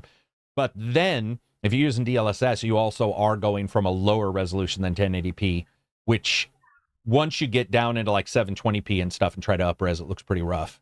Like it looks better when you're at like 1080 and you go up. So I'm excited for it overall just because I want to see what they do. And backwards compatibility, I'm really excited for. They said they're going with another cartridge, though. And I mean, I get it. What else are they going to go with, I guess? Like, you can't in that form factor, really, unless you do like UMD discs like Sony did back in the day. There's no real way around it. I just feel like there's going to be a tax for that in the cost. Oh, there will. That's why like first party Nintendo games, a physical condition, never maintain their price. They never drop, barely ever. Even in the sale online, digitally, they barely ever drop. But in physical terms, no, you're not going to see them drop. That's what I'm worried about, is that we're just going to get that continual tax of, $59.99 or $69. It'll just never drop, or $79.99. Who knows? I don't remember what they sold Tears of the Kingdom for. That's what I was going to ask. Did that go up to $69.99 to kind of be on parity with? Yeah, I believe it's already. Yeah, so it's already surprise there. me. Yeah. And then also, I don't know if you saw, but UFC 5 dropped a trailer, and I didn't see the trailer, but it popped up in my feed and said, "Oh my god, this looks amazing!" So, okay, I haven't seen it yet. Dude, every time I see these regurgitated sports games, my desire somehow gets cut in half, and it's like at some point it doesn't meet zero. That's impossible mathematically, but it's pretty close.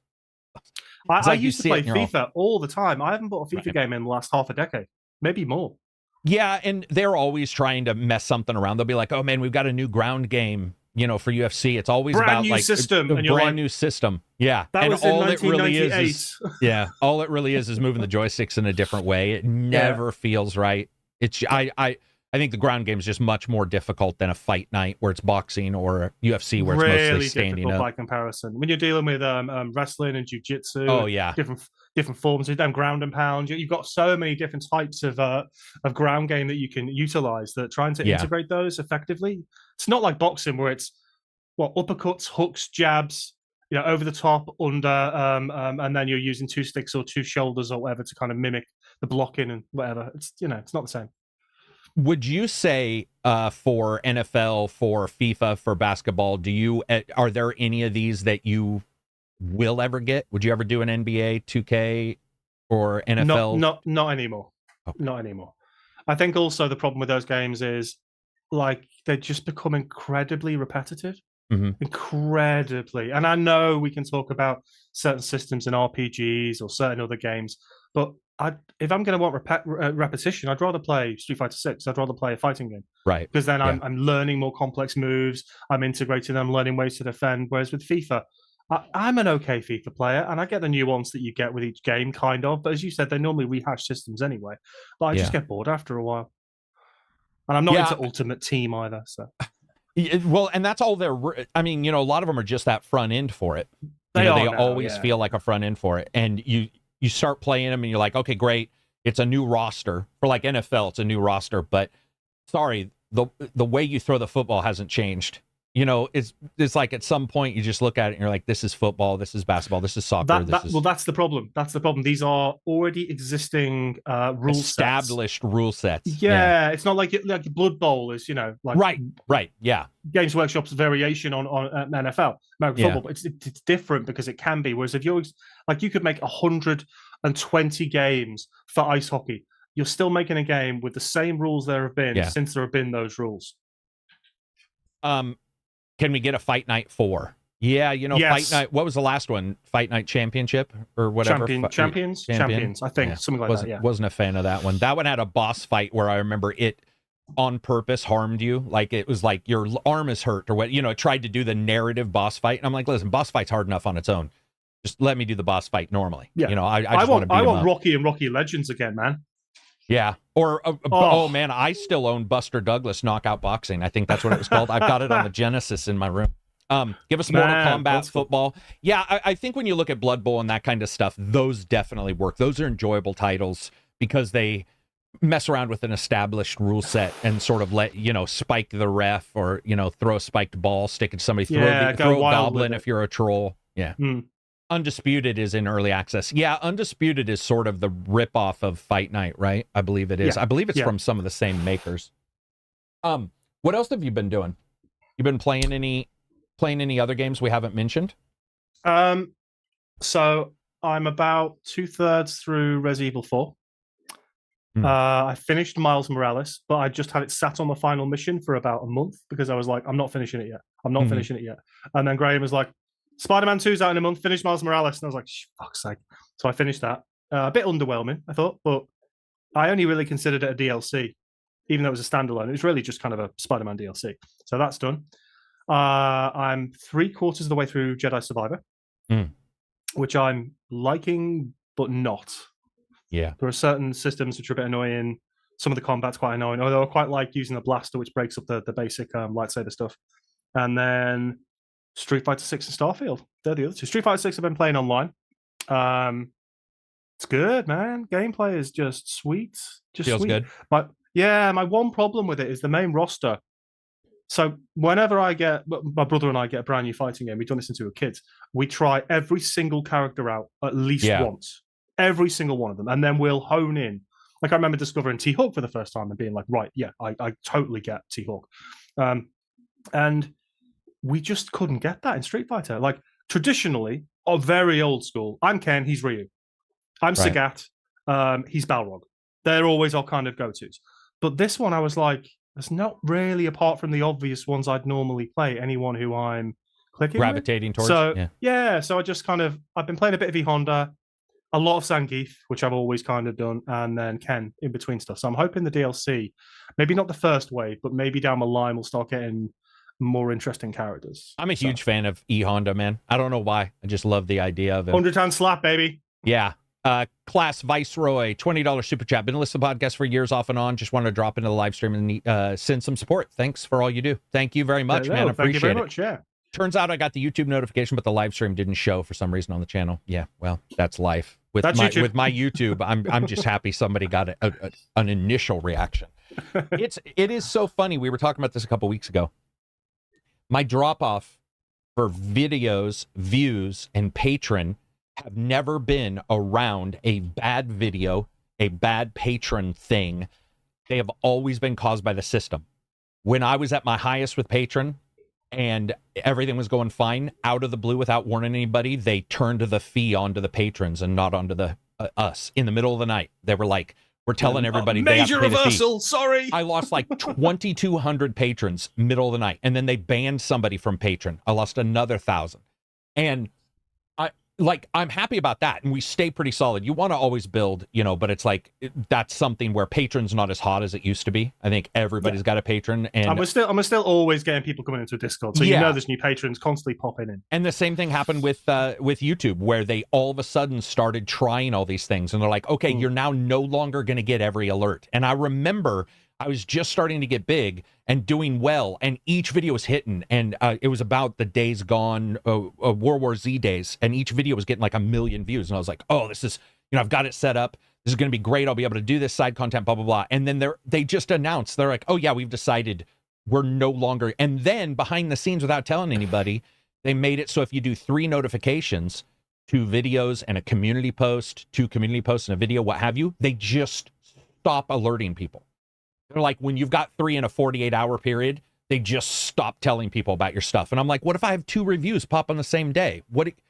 And so I've actually had to talk to companies, and you can't tell them another NDA is coming, because you're under NDA. But if I have 2 games on the same day, sometimes I'll just do one the next day, even though it's late, because I'm just like, no one's going to see this video. It's not going to be, the other people who do this video and don't do the game I'm reviewing. Theirs will pop up, but mine won't. And if you can balance it and it's not like a 40, 50-hour game, you can get it done, relatively. Oh, yeah, there's been times where there have been like 3 or 4 on the same day, and they're like, 8 to 12-hour games, and you've got them 2 weeks ahead of time. Oh, God, yeah. Yeah. And so, I'm all excited. I used to love that. I'd be like, there were times where I'd do 2, there's a couple videos where I did 2 game reviews in the same video, where I was like 2 for Tuesdays is what I used to call them. And I'm just in the same, because I just thought it would be fun to do.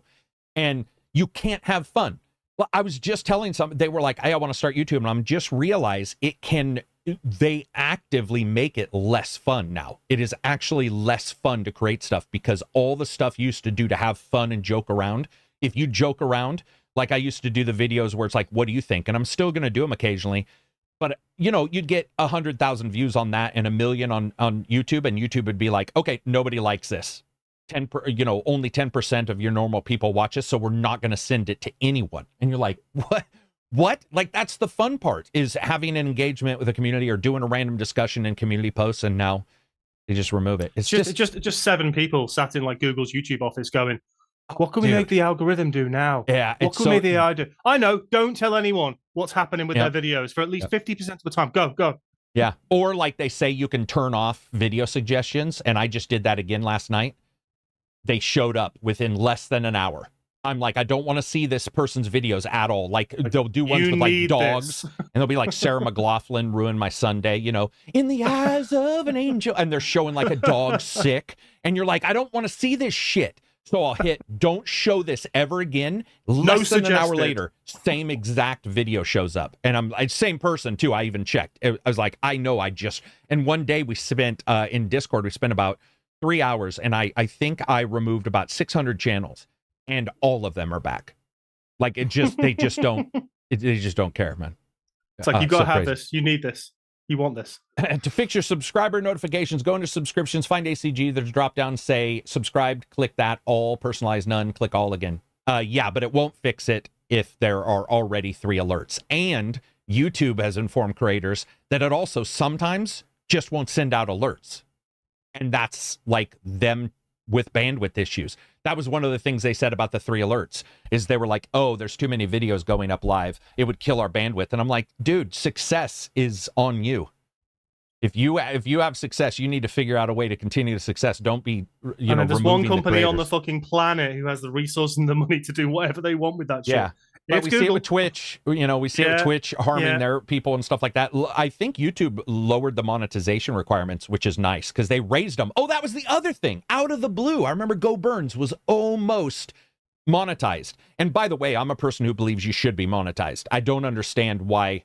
It's like, if you have a Google, whatever it is, you should just be able to be monetized. There shouldn't be this weird Google restriction. AdSense, whatever it's called. Yeah, I remember he was so close, and they were like, boom, and they dectupled the requirement. I was like, Jesus, if that was me, I would have been like, oh my God, it's already hard enough, to fight against all these stupid things, let alone, you just making it worse. But that's life. Let's see. I still have Bloodborne on right now. Oh, Bloodborne's I'm surprised we haven't had a Bloodborne remake. Especially with It Dark seems Souls a bit getting its odd remake. given how long it's been, and how popular that game is. Yeah. I mean, just even not a remake, just even a remaster, 60 FPS. Bring it up to kind of current standards.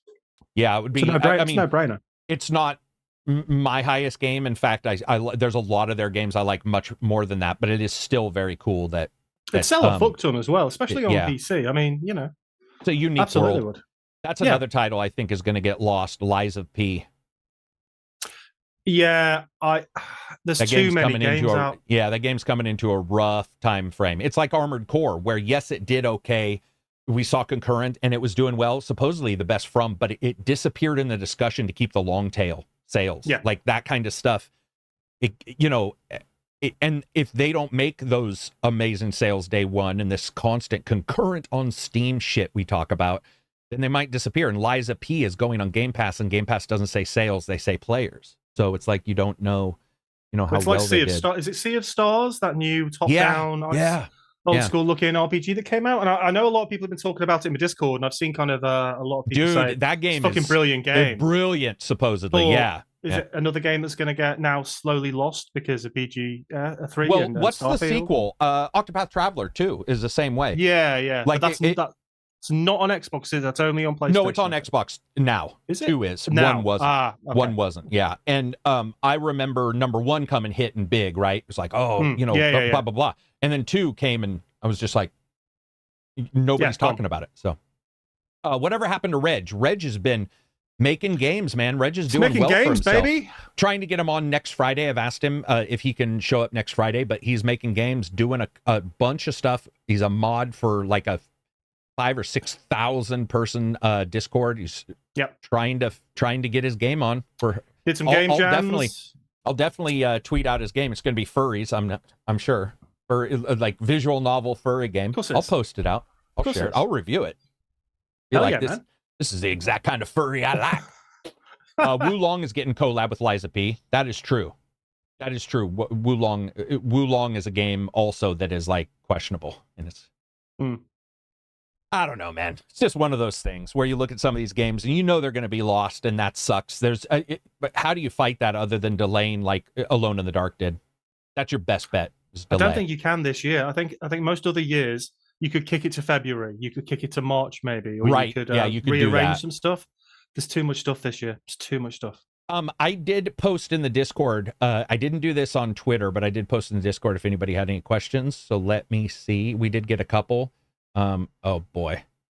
Oh, there'll be a lot more now, dude. Boy, I think that was a long time ago, and I don't know if it'll have been about an hour and a half ago, maybe a bit more. That was when we went live. I posted really early this morning. Earlier questions. Again. What features would this is Sojourner? What features would you like to see in a Switch 2? Better joystick, right joystick higher up would be great because I got the big man thumbs and it hurts. The lower kind of it hurts my thumb big time, man. Satisfies very close to what I would consider to be the proper height. So that would be my main one. Maybe a better position. I don't know about you, Sleeve, but I wish the speakers were louder. All of the speakers on the handhelds usually suck. Yeah, and you hit a certain threshold and they start crackling. I mean, dude, yeah. When you crank them up, they'll be like, yeah, past about 85 or so.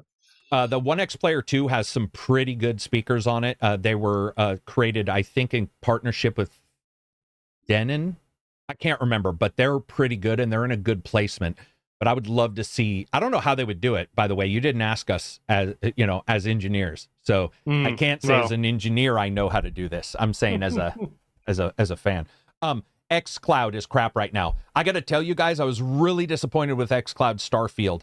I was playing it the day it went live. Starfield went live, and there's already an issue with Starfield's lighting. And when you play it at 20 down, that's their highest bit rate, 20 to 30. It's sort of gross looking. So it's unfortunate. They need to up their bit rate bad, and I don't know if they're gonna. Siggy says, "What would you? Do you have any for Switch 2? Any others? Joystick? You'd like to see that improve speakers?" I'm just thinking when I had the Switch. I mean, I would always dismount it, put it on the side of my cabinet, and use the Pro controller anyway because my fucking hands are massive. I can't be doing your hands are nunchuk bollocks. Right. design wise, just fucking power. Just power, frame rate. That thing, I mean, some of the games that came out, later in its gen, Locked at 12 FPS. locked at fucking, what do we always call it? Like 31.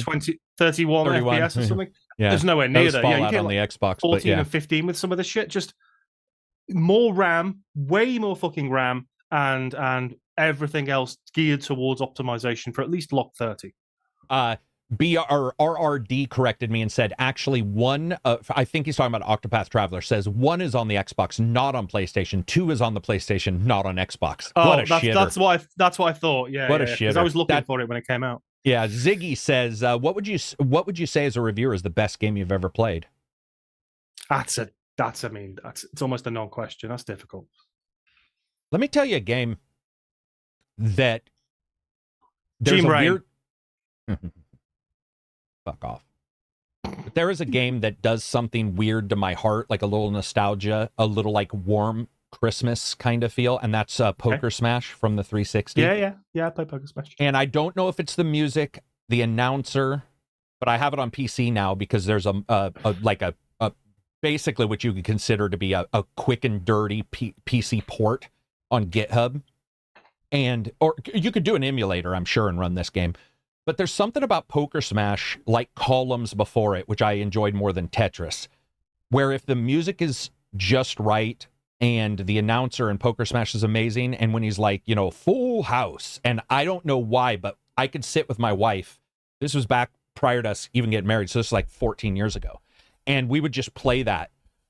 And you play it dueling. So if you did good, a tile went to her and vice versa. And she was really good. And so that was one of the games where I wasn't dumbing down my ability in it because she doesn't play a lot of games where, she'd smoke me a couple times. And then, but it was that good natured, like, oh man, that was, good job. And then you just keep playing. And even now talking about it, I get this desire to play it. So I won't say best game.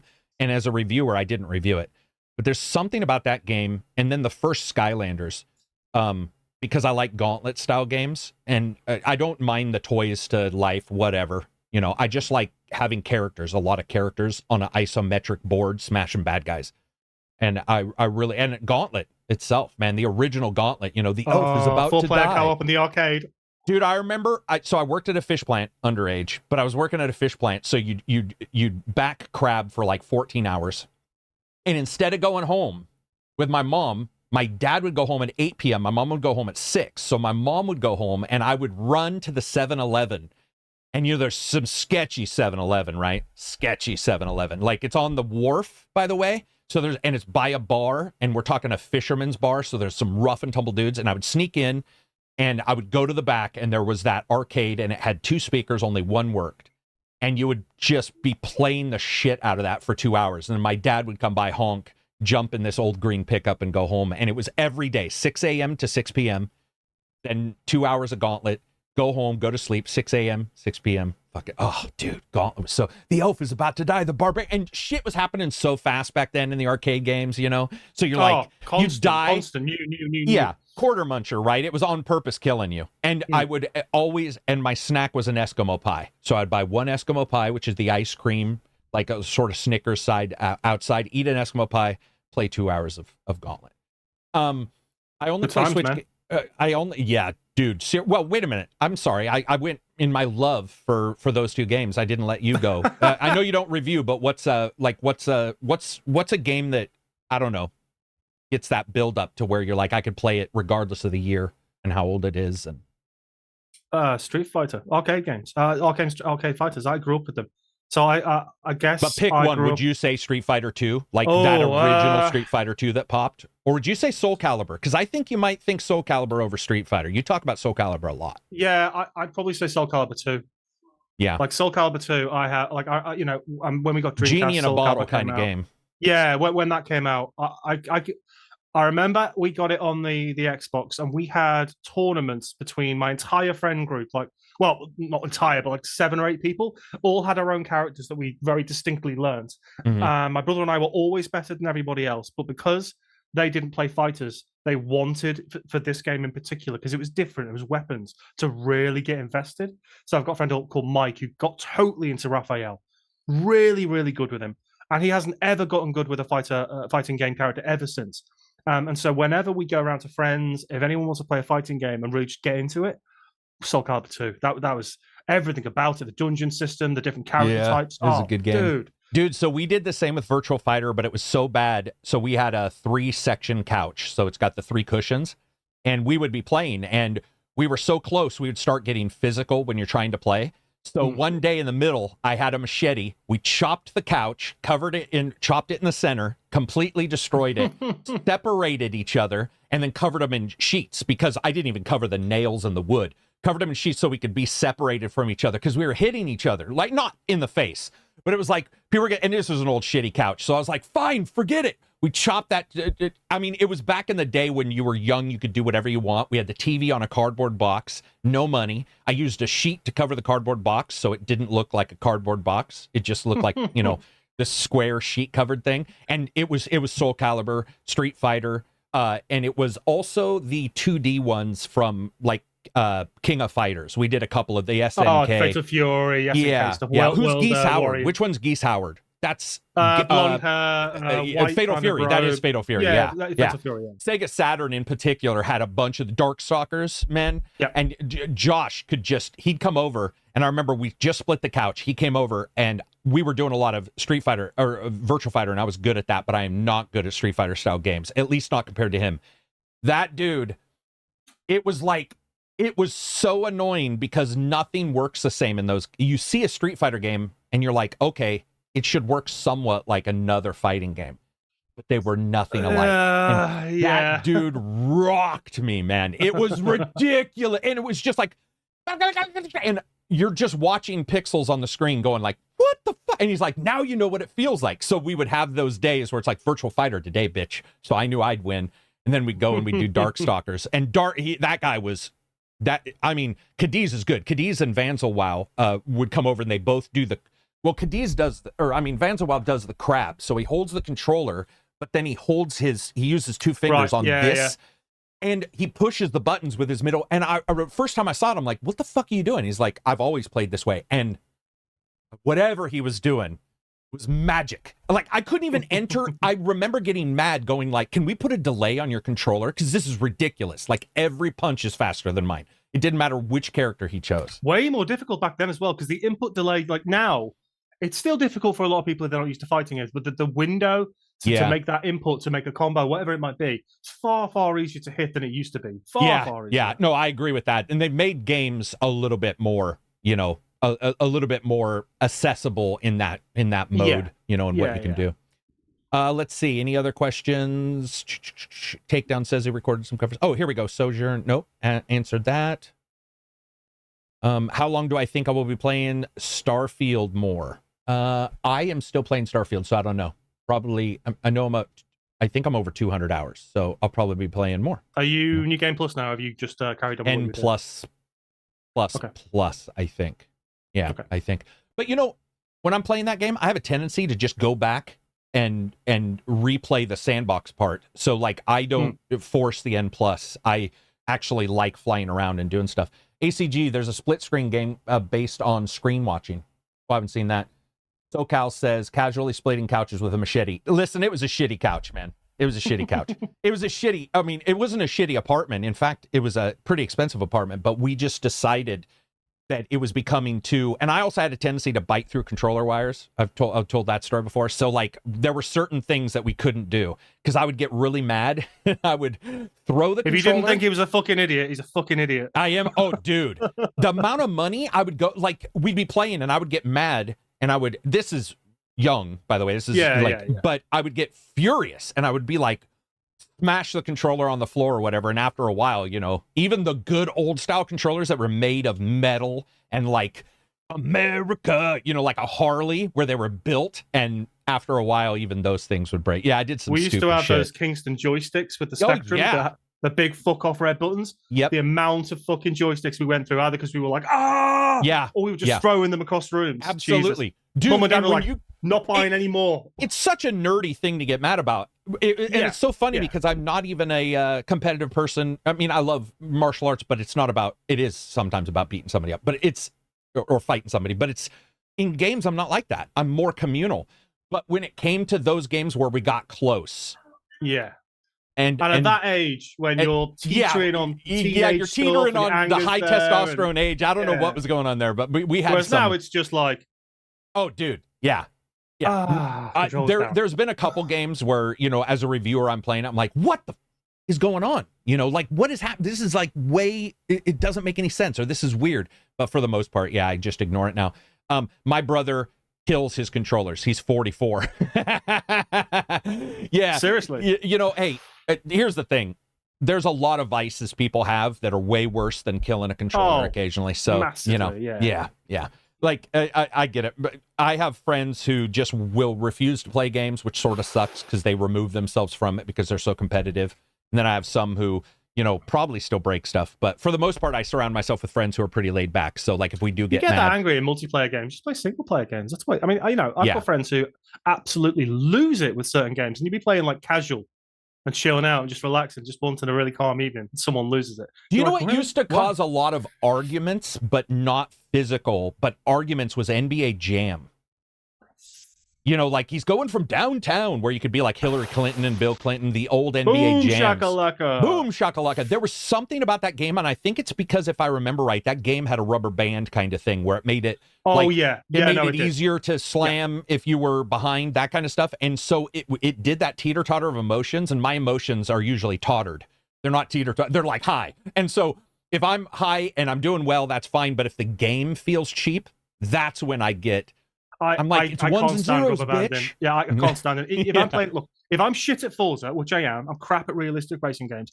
I don't want your AI to be 2 meters ahead of me by the time I get to the line, and I might get in the top 3 or win. I don't want that. Show me how bad I am, even on medium difficulty, by showing me how bad I am. That's how I get better. I think here's the thing too. When you start footing the bill for stuff, that's when you start learning skills. And when you get out of school, it's the same thing. I was talking to my wife about teen pregnancy a couple days ago because we were watching a show, and I was like, the weird thing is your brain when you're a kid in school is so different because everything's handed. Everything, like, they do roll call, they do all these things, they check if you're there. It's like now, being in the army or something. It's still regimented. There's still, and then you go to college, and I have a lot of friends who failed out of college because no one gave a shit. You paid, you're done. Like, no one cares. And that's the way it was for me with things. When I was a kid, I was a little bit more dangerous because and this is why I buy my own games, because I do feel that there's a certain difference between free and not. And so when I got older and broke my first controller, and you're out of controllers, you're like, uh-oh. And you're working at some shitty company, and you haven't got enough money to keep buying. You don't have enough money. Things. Dude, I was eating, like, I remember trying to figure out the 85 ways to eat potatoes. You know, it's like, okay, I can slice them. I got a little bit of money for oil. That's potatoes for the week. You know, that's all the money you have. So it's like breaking a controller becomes a thing where you're like, I'll just put that down. When I was at uni, by the time I was like 18, well, late 17, 18, when I went to uni, like my parents would very, very kindly buy me like the N64 for Christmas when it came out, or the PS1 when it came out. Yeah. And I would scrimp and save all the money I had. There's no way I'm throwing that shit around. That is getting looked after as if it's my fucking child. Yeah. Dude, I would dust. I remember everybody would tease my house because they would come over, or the apartment, and they'd be like, does anyone live here? Because it was spotless. And it's not now with 4 dogs and being married, you know, and having a house. But yeah, everything was spotless. Controllers wrapped up every night. Yeah, you know, no dust on the cartridge slots. You know, everything would be covered and nice and neat. Shining like it shouldn't dude, be. Yeah, it was nuts. What about you guys in chat? Do you guys take care of your stuff? I think it's. Somebody said, I just read this. Skullhowl. I called him SoCal, which is fucking school, but he said Sekiro made me punch my keyboard, and half the keys popped out. Sekiro was a different enough game that I actually would slightly understand if you jump into Sekiro the first time and you're not prepared for the difference. That I could see a person who thinks they're good at the typical Souls, go in and be like, but I know I'm good. Like, I'm not saying egotistical, I'm saying a gamer might be like, I know I'm good at these, I know what to do. And then Sekiro's just different enough. Yeah, Sekiro's definitely different. I mean, I remember playing it going like, oh wow, this is it's like Bloodborne. Everybody I talked to who really played a lot of Bloodborne, it's more offense to get way more. And so there's less of the ability to sort of like bounce and pop in that. It's all hits and evade. certain games destroy the Xbox controllers more than others. Do you guys replace controllers often? Not really. Not Stick really. drift is the only stick drift really is what gets me. Like my although I've the Xbox controller sat in front of me. This is about a month ago now. I was in the menus messing about over there looking for stuff, and it kept doing the double jump thing. So it would go above one for what I selected, and I know that's an issue with the chip, which from the D-pad and the stick to the sensor to indicate where you're going, and it just doubles. It's not much I can do about it, so I just swapped it for now. You can go in there and piss about with it, but I'm not. So that I was really mad. My Forza controller jumping up and to the right, the diagonal is broken. And that you said that when you were playing a fighting game. I was playing a fighting game, and I was like, whoa, there's no jump in this? And then I jumped backwards, and I was like, oh, are you kidding me? Seriously? And that was not an old controller. And I could have probably taken it apart. It must have been MK11. It must have been a little while ago. Yeah, it wasn't too long ago, but yeah, it was a crapper. I think that for me, I've just started finding myself buying that one company I bought that's got the back buttons, and it's like a $29 rip-off Xbox. No, it's a cheaper one, but it's plug-in. But I don't care, because not only does it work amazingly well, but it's cheaper. And now I think I have 3 of them, and they all work better than the official Xbox and PlayStation control. I do not like $30, like half price probably of what you're going to pay for the official. You can just if it breaks, it breaks. If it breaks, it breaks. And I don't know why, but they don't. So I have this one that I use for almost everything, and it's great to have wireless, but then there's batteries. It is still great to have it, and I do have a couple wireless, but a lot of times if I'm playing a game for review, after a while, I'll just be like, I'm plugging this in and just going for it, and end up not turning back. But I think they're too expensive. I think the normal ones at 44 or 40 is probably fine, but you're starting to see these controllers, you're looking at 69 or 70 for some of these. And I'm like, screw off, man. That's too much. I think the DualSense is 70, something like that. It's ridiculous, man. Yeah. They're just passing on that, and it's like the Portal.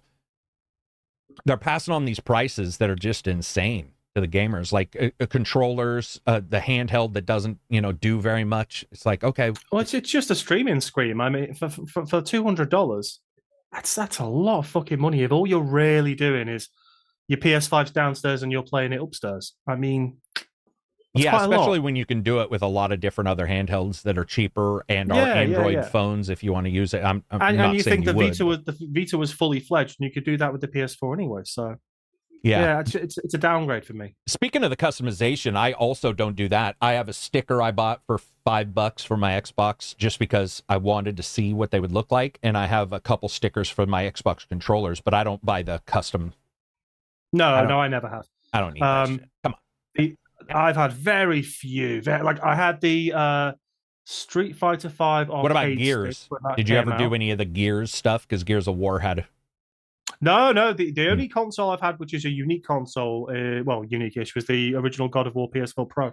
I don't think I've had any other branded game-based consoles, to my knowledge. Yeah, it's all been just the straight-up stuff. I buy them at launch, so I don't really then. Dip in. Right. Yeah, I would never buy, ever in a million years, I would just buy a sticker and paste a sticker on there and call it They've good. got those sleeves coming out, though, haven't they, for Xbox Series X? Which I mean, if you want to wrap your super hot system in another hot wrapper. Another layer of plastic. Dude, I just don't, stupid camera, I just don't get it.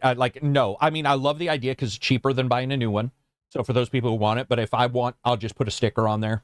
It'll be fine. But it is the cheaper of the, whatever the terms would be. It's a step up above stickers, but it's many steps below buying a whole new one. So, if you're going to do it properly, do it fucking properly. Like that female YouTuber who does the arts and crafts. You know her. Who builds like fucking massive castles around her PS5 or whatever it is. That's awesome. I'll just glue a gear onto mine and call it good. buy gear off Etsy. Call it my Gears of War Xbox. Gear. Spray it red. Done. Gears of War Xbox. Or stencil the damn thing without even taking it out of the shell. Yeah. Just be like, I hope I don't screw up the disc. I don't use the disc drive in the Xbox anyway. Done.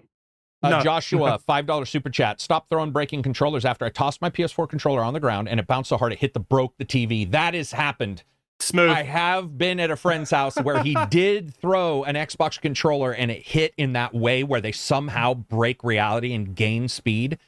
And he threw it, and it's like, boom, and it was like a missile. And we all did that thing where, and it hit, and Like, oh man, yeah, boy, that right there. That's a shitter. When you break another thing, I've cut myself before throwing a controller when I was younger. Threw a controller, shards came out, hit me in the eye. Yeah, good times, man. That's just karma kicking you in the ass. No shit. I would also say when it comes to like customization though, and those kind of things, I was always more interested in having a nice rack to put them in. You know, that was more my style. I didn't buy an expensive rack, but you buy a rack, put it up in the rack, and you just move on from there. But I play them, right? It's like, I cases, don't really... like cases for handhelds. Like up there, Yeah. I've got a Vita case, I've got the Wii U case. There's another one up there somewhere as well. I just collect cases for shit I sell, and I keep the cases and push it in them. Yeah. It's one of those things where I get it that people do it, but I don't customize most of anything, you know? I have a custom shirt. I save scum. That's about it. I customize honestly, the gear on ACG, the shirts and stuff, I spend a lot of time on that, but I don't on my own stuff. I don't on my PC. I've told you, my PC is not only hidden, it is in almost a soundproof box. So I don't have to see the lights. I don't have to hear the fans, and it is shoved away behind everything. I'm not a custom PC fan either. You know, you see those people who have mine's the same as yours. Mine is down there. It's got one glass slide door. It's white. It's got no lights in it, but one standard one, and that's tucked away so I can't see it. It just shines on the side of a desk. I can't see either. Aston says, I don't throw controllers, I punch a pillow. That sounds sexual, but I get your drift. That is better and also worrying. Creepy. But Steve says, what about headsets? Yeah, I've broken, not on purpose, but I've broken a lot of headsets, man. I haven't broken any decent expensive ones, but back in the day with the Xbox ones, those little flimsy pieces of shit. Yeah. All the fucking time. Just by putting them on your melon, like you bend them too far. Yeah. I know that feel, dude. And there's some headsets where I swear to God, they know that there's a weak spot and it'll break at the same point. Yeah. And you just be like, come on, guys. Like, I just know this is a problem. You guys have to know that these break at this point. Tyler Stone, $2 super chat. I like a nice rack too. Yes, indeed. We all like nice racks. I just don't pay for them. That's the difference between me and you. Did anybody have that mini backpack carrying case for the DS Lite? Dude, I don't even know if I had a DS Lite. I didn't. No, I've never had a DS. My girlfriend used to buy those all the time or get them, but she didn't ever have a backpack for it, just like the standard casey thing. How's the temperatures in your PC, Karak? Very good. Very good. Yeah. I mean, I didn't wrap the fucking thing in velvet. Like, I'm not an idiot. It's over there. There's fans and stuff, and the fans can exhaust, but it's in a contained area. It's got good positive pressure. So I've broken 17 million headsets, Skill says. Yeah. Yeah, I know the headsets thing. I would say with breaking stuff, my biggest, like, things that just get broke randomly would be chairs. This is a brand new one. And it's on me because especially if I'm watching a show or I'm talking on Discord with you guys without video, I'll put my feet up on the desk and then I'll rock back on the little rollers. And dude, it ain't working. Like, it does after a certain amount of time. This chair lasted 3 years, but I was doing it and it was like snap. I was all fuck. And then you could repair the back, but I was like, screw it, I'll just get a new one. But I would say overall, like, that's the thing I break the most is chairs. I'm rough on chairs. I do a lot of scooting and I love to run and leap into chairs and slide on my hardwood, and it catches on a couch and I'll flip over. Like, I'm definitely a large child. I like to do stupid stuff. Do you break anything in your house like regularly like that just for being stupid? No, I'm a fucking adult, Karak. Yeah, I know. You know, and you don't have dogs because I'm playing with the dogs. They'll pull me over the chair. It'll flip over. It'll land on its arm. No dogs, no kids. So everything just is like, calm. Everything's calm. I can't get too angry while playing. I don't want to scare my cats. True. Yeah, we don't have cats. I don't have to worry about it. I do scare the dogs sometimes when I scream at something, or I'll be talking to you guys and laugh. Or when I won't say it now, but when we wrap up the podcast and I'll say certain words, the dogs know because they hear it in the videos, they hear it in everything, and they'll just be like, "It's fucking party time!" And they just time, give me food. Dude, crazy. Yes, gaming chairs are a damn racket. Doc says. I went with a heavy duty office chair.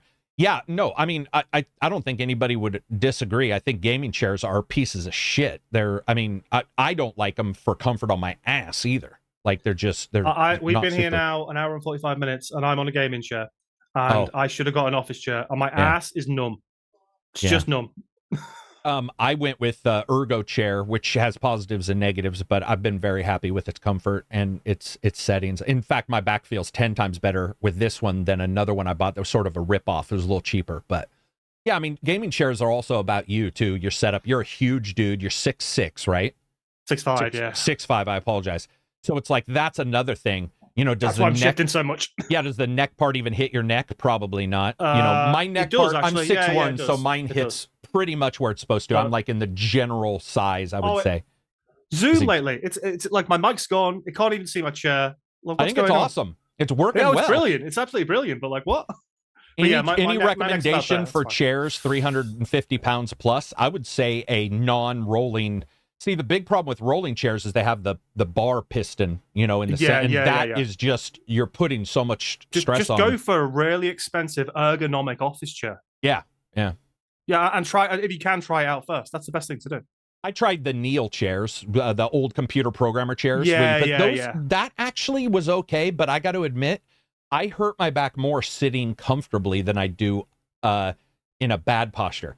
So if I sit in a perfect posture, after a while, my back, because I have a bad back too, so it's like it hurts more versus just a normal back chair. But I did try the knee chair, and I think overall I can see, you know, because your bones are supporting you versus like your butt cheeks, and it can be more comfortable for a while. But they didn't roll this one, and I got one that did roll, that was knee, and I couldn't get in it because it would roll. So I'd try to get in it, and it'd be like, and it would come out from under me, and I'd be like, all right, I'm gonna kill myself. How'd you guys get your start in video game coverage? I got laid off, man. Typical. So did you. We got laid off. There you go. I started making shit. Well, I just started making shit. Well, you started making shit before that.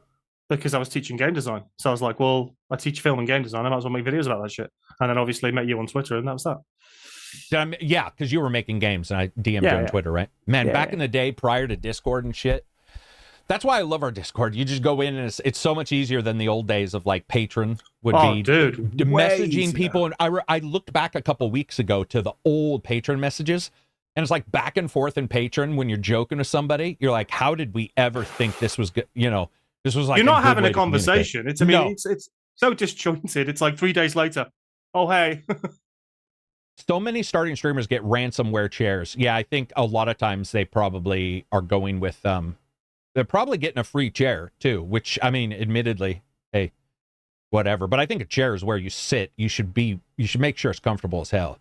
If you're going to be there, I mean, you're going to be there 7 hours. If you're going to be streaming, you're going to be there 4 to 7, maybe more hours. Well, and in some of my business jobs, the most expensive thing we ever did was chairs, because that was one of my jobs, was replacing office chairs. And I remember we replaced office chairs for 80 people. That's easily 80 grand. You know, especially the ergo mesh chairs, which most people wanted, $1,200 a pop. So it was like, there's $80,000, you know, just out the window. We had some decent ones when I was teaching, like big, flat raised backs, like like to my head or above, really massive arms, and you could just lean back, really, really nice. I always thought you sat in that desk for I don't know how long. I always thought it was funny because we went with the most generic desks. Like hardwood, you know, we were from Herman Miller, super basic, blah blah blah. But the chair, because it is so, I mean, it is so basic to everything you do, that was where my boss would always be like, dude, it cost doesn't matter. Like I want somebody to be comfortable if they have to sit for a long period of time. So it's like, just sky's the limit, whatever somebody needs. And some people would be fine with the cheaper ones, but a lot of people, they were comfortable too. You know, they were expensive. And once you got it as well, I remember we used to get shifted around the college all the time. We're moving departments, we're moving classrooms, we're moving your whole departments over here now. You'd always find massive fuck off labels on the back of the chair saying, this is blah blahs. It goes in this room now, do not lose it. Bro, the biggest thing we would do is move people from office to office, and it was such a hassle because every chair had to go with every person. And I don't mean a hassle like I didn't believe in it. I do. But you had to be like, just that chair has to go with that person. Yeah. Like, and of course the money's attached to them. So you also track how much is this employee cost? You know, have they just got a chair? Do they need another one? So you do want to keep those with them. But people were like, don't even come near my chair. Like, don't come near my chair. Ever. I've been in that for 9 months and I love it. Don't take it away. Oh, dude, it's like it fits their butt at that point, and they're like, dude, don't mess with me. Do you use a standing desk, Karak? I have this desk cranks. I actually purposely got a non-electric one, so I didn't have to worry about plugging it in. I use it sometimes, but I work out in the morning and I do a bunch of stuff, so it's not a big deal for me. Love the games. $5 super chat. Who are your favorite and least favorite comedians? My favorite is Daniel Sloss. My least is Amy Schumer. Fuck. Favorite comedian? I would say Carlin is my favorite, George Carlin, but unfortunately passed. My least favorite? Oh my God, I know who my least favorite is, and people are gonna think it's probably Brian Schwab or whatever the fuck his name is. There's a guy who always goes on Joe Rogan's podcast, and he's like, he's got a mustache, short hair. I think he's Italian or Spanish or something like that. And he's every time he talks, and then there's a redheaded guy that goes on with Bobby Lee and all that stuff. And both those guys, if they come up on shorts, if they come up on, I'm just like, no, I don't even want to hear his voice. I hate their existence in my life. I hate, and I don't know why. But I'm not going to say it's because their comedy's bad, because I don't even know. It's just when I heard them talking, I was like, I can't stand these guys. Is there anybody you grew up with? Robin Williams? Robin Williams, yeah. Yeah, there's some American ones, but mine are mainly Brits. Like Billy Connolly is probably my favorite comedian of all fucking time.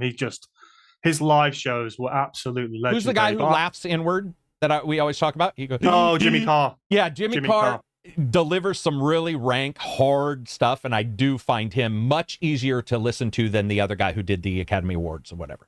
I know people like him, but the guy from The Office, or did the Oscars or whatever, the guy who did The Office originally.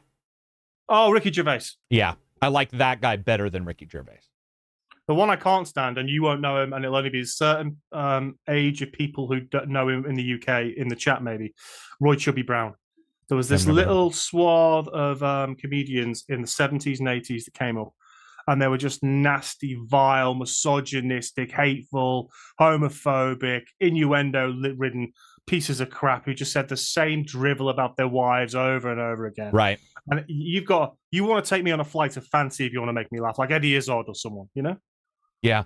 I love that shit. I think when it comes down to it, too, with comedians, you can always say it's going to be your style or what have you. Most of the time, I can laugh at almost any comedian. Like, they'll just say something that's funny or say something, but it's sitting down and listen to them is a totally different thing. And so, like, I can sit down and listen to Carlin. I can sit down and listen to Kevin Hart, funny enough, because he's always teasing himself so much that I find his goofiness about being short and being your child-sized man and just that shit, I can find that. I think Bill Burr is hilarious at times, but Bill his treatment of Theo Vaughn in an interview that they did recently pissed me off, because I like Bill Burr, but he was a big dick to Theo, which just seemed weird.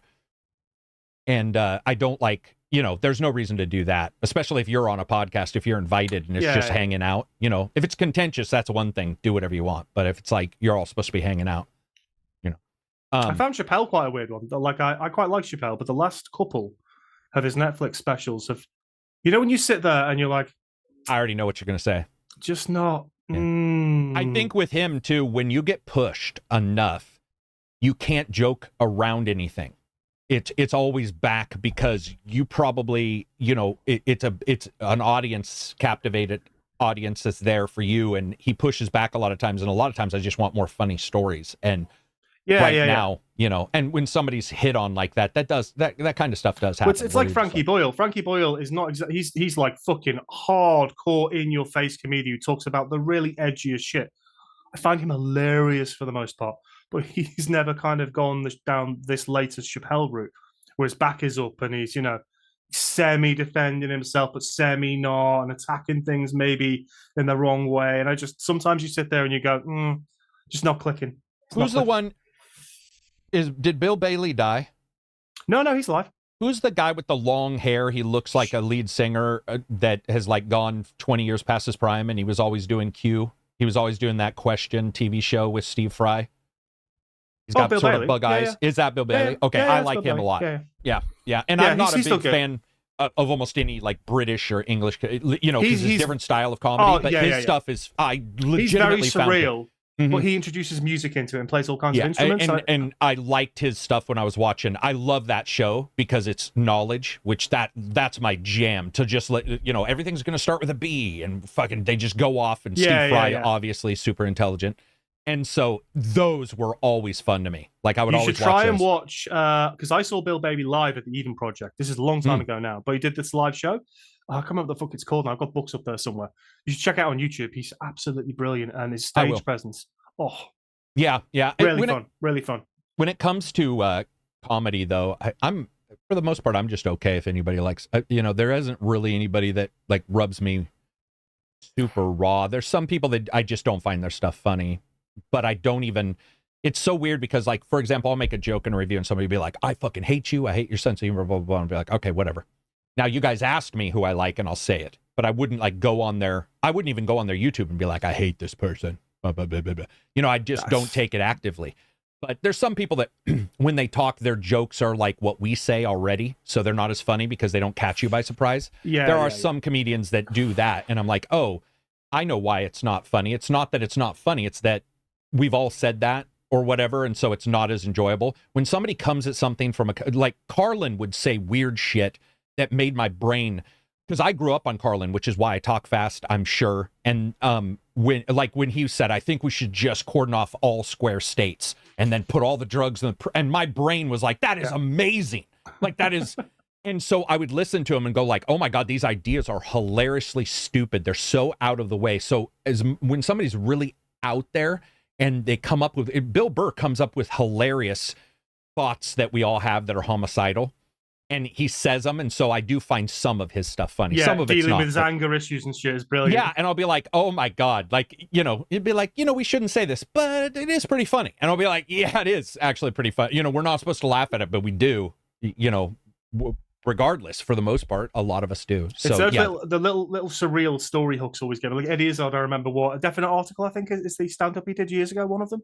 And he got onto the subject of how Romans should have dealt with their dead. Put them in coffins, fire them out of a slingshot over the wall of the enemy. I just cracked. Just, you know, when you get into that mode, so you can't stop laughing. It's so dumb. What the fuck? Brilliant. Absolutely brilliant. What happened to Theo Vaughn? Theo Vaughn's doing amazing. I try to watch every one of Theo Vaughn's stuff. Theo Vaughn gets away with saying stuff because he pretends he's dumb.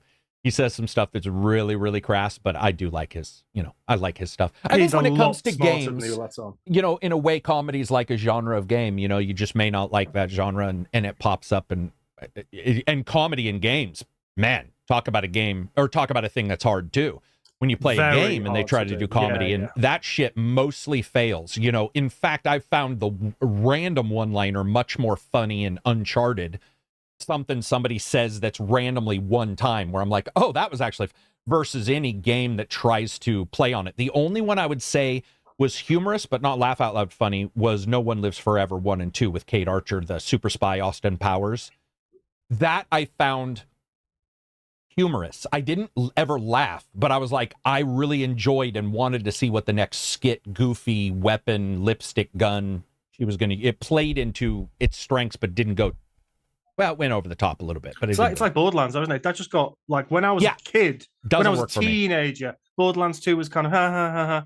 It's just got worse and worse and worse and worse, and it's just unfunny now. Yeah, it doesn't. I would say when you look at those kind of things, just like video games, Borderlands, movies, what have you, but especially games because they're interactive. Sometimes the joke can't hit because you didn't do what they say you did to tell the joke or whatever. And you're like, hugely, I didn't do that, you know, or.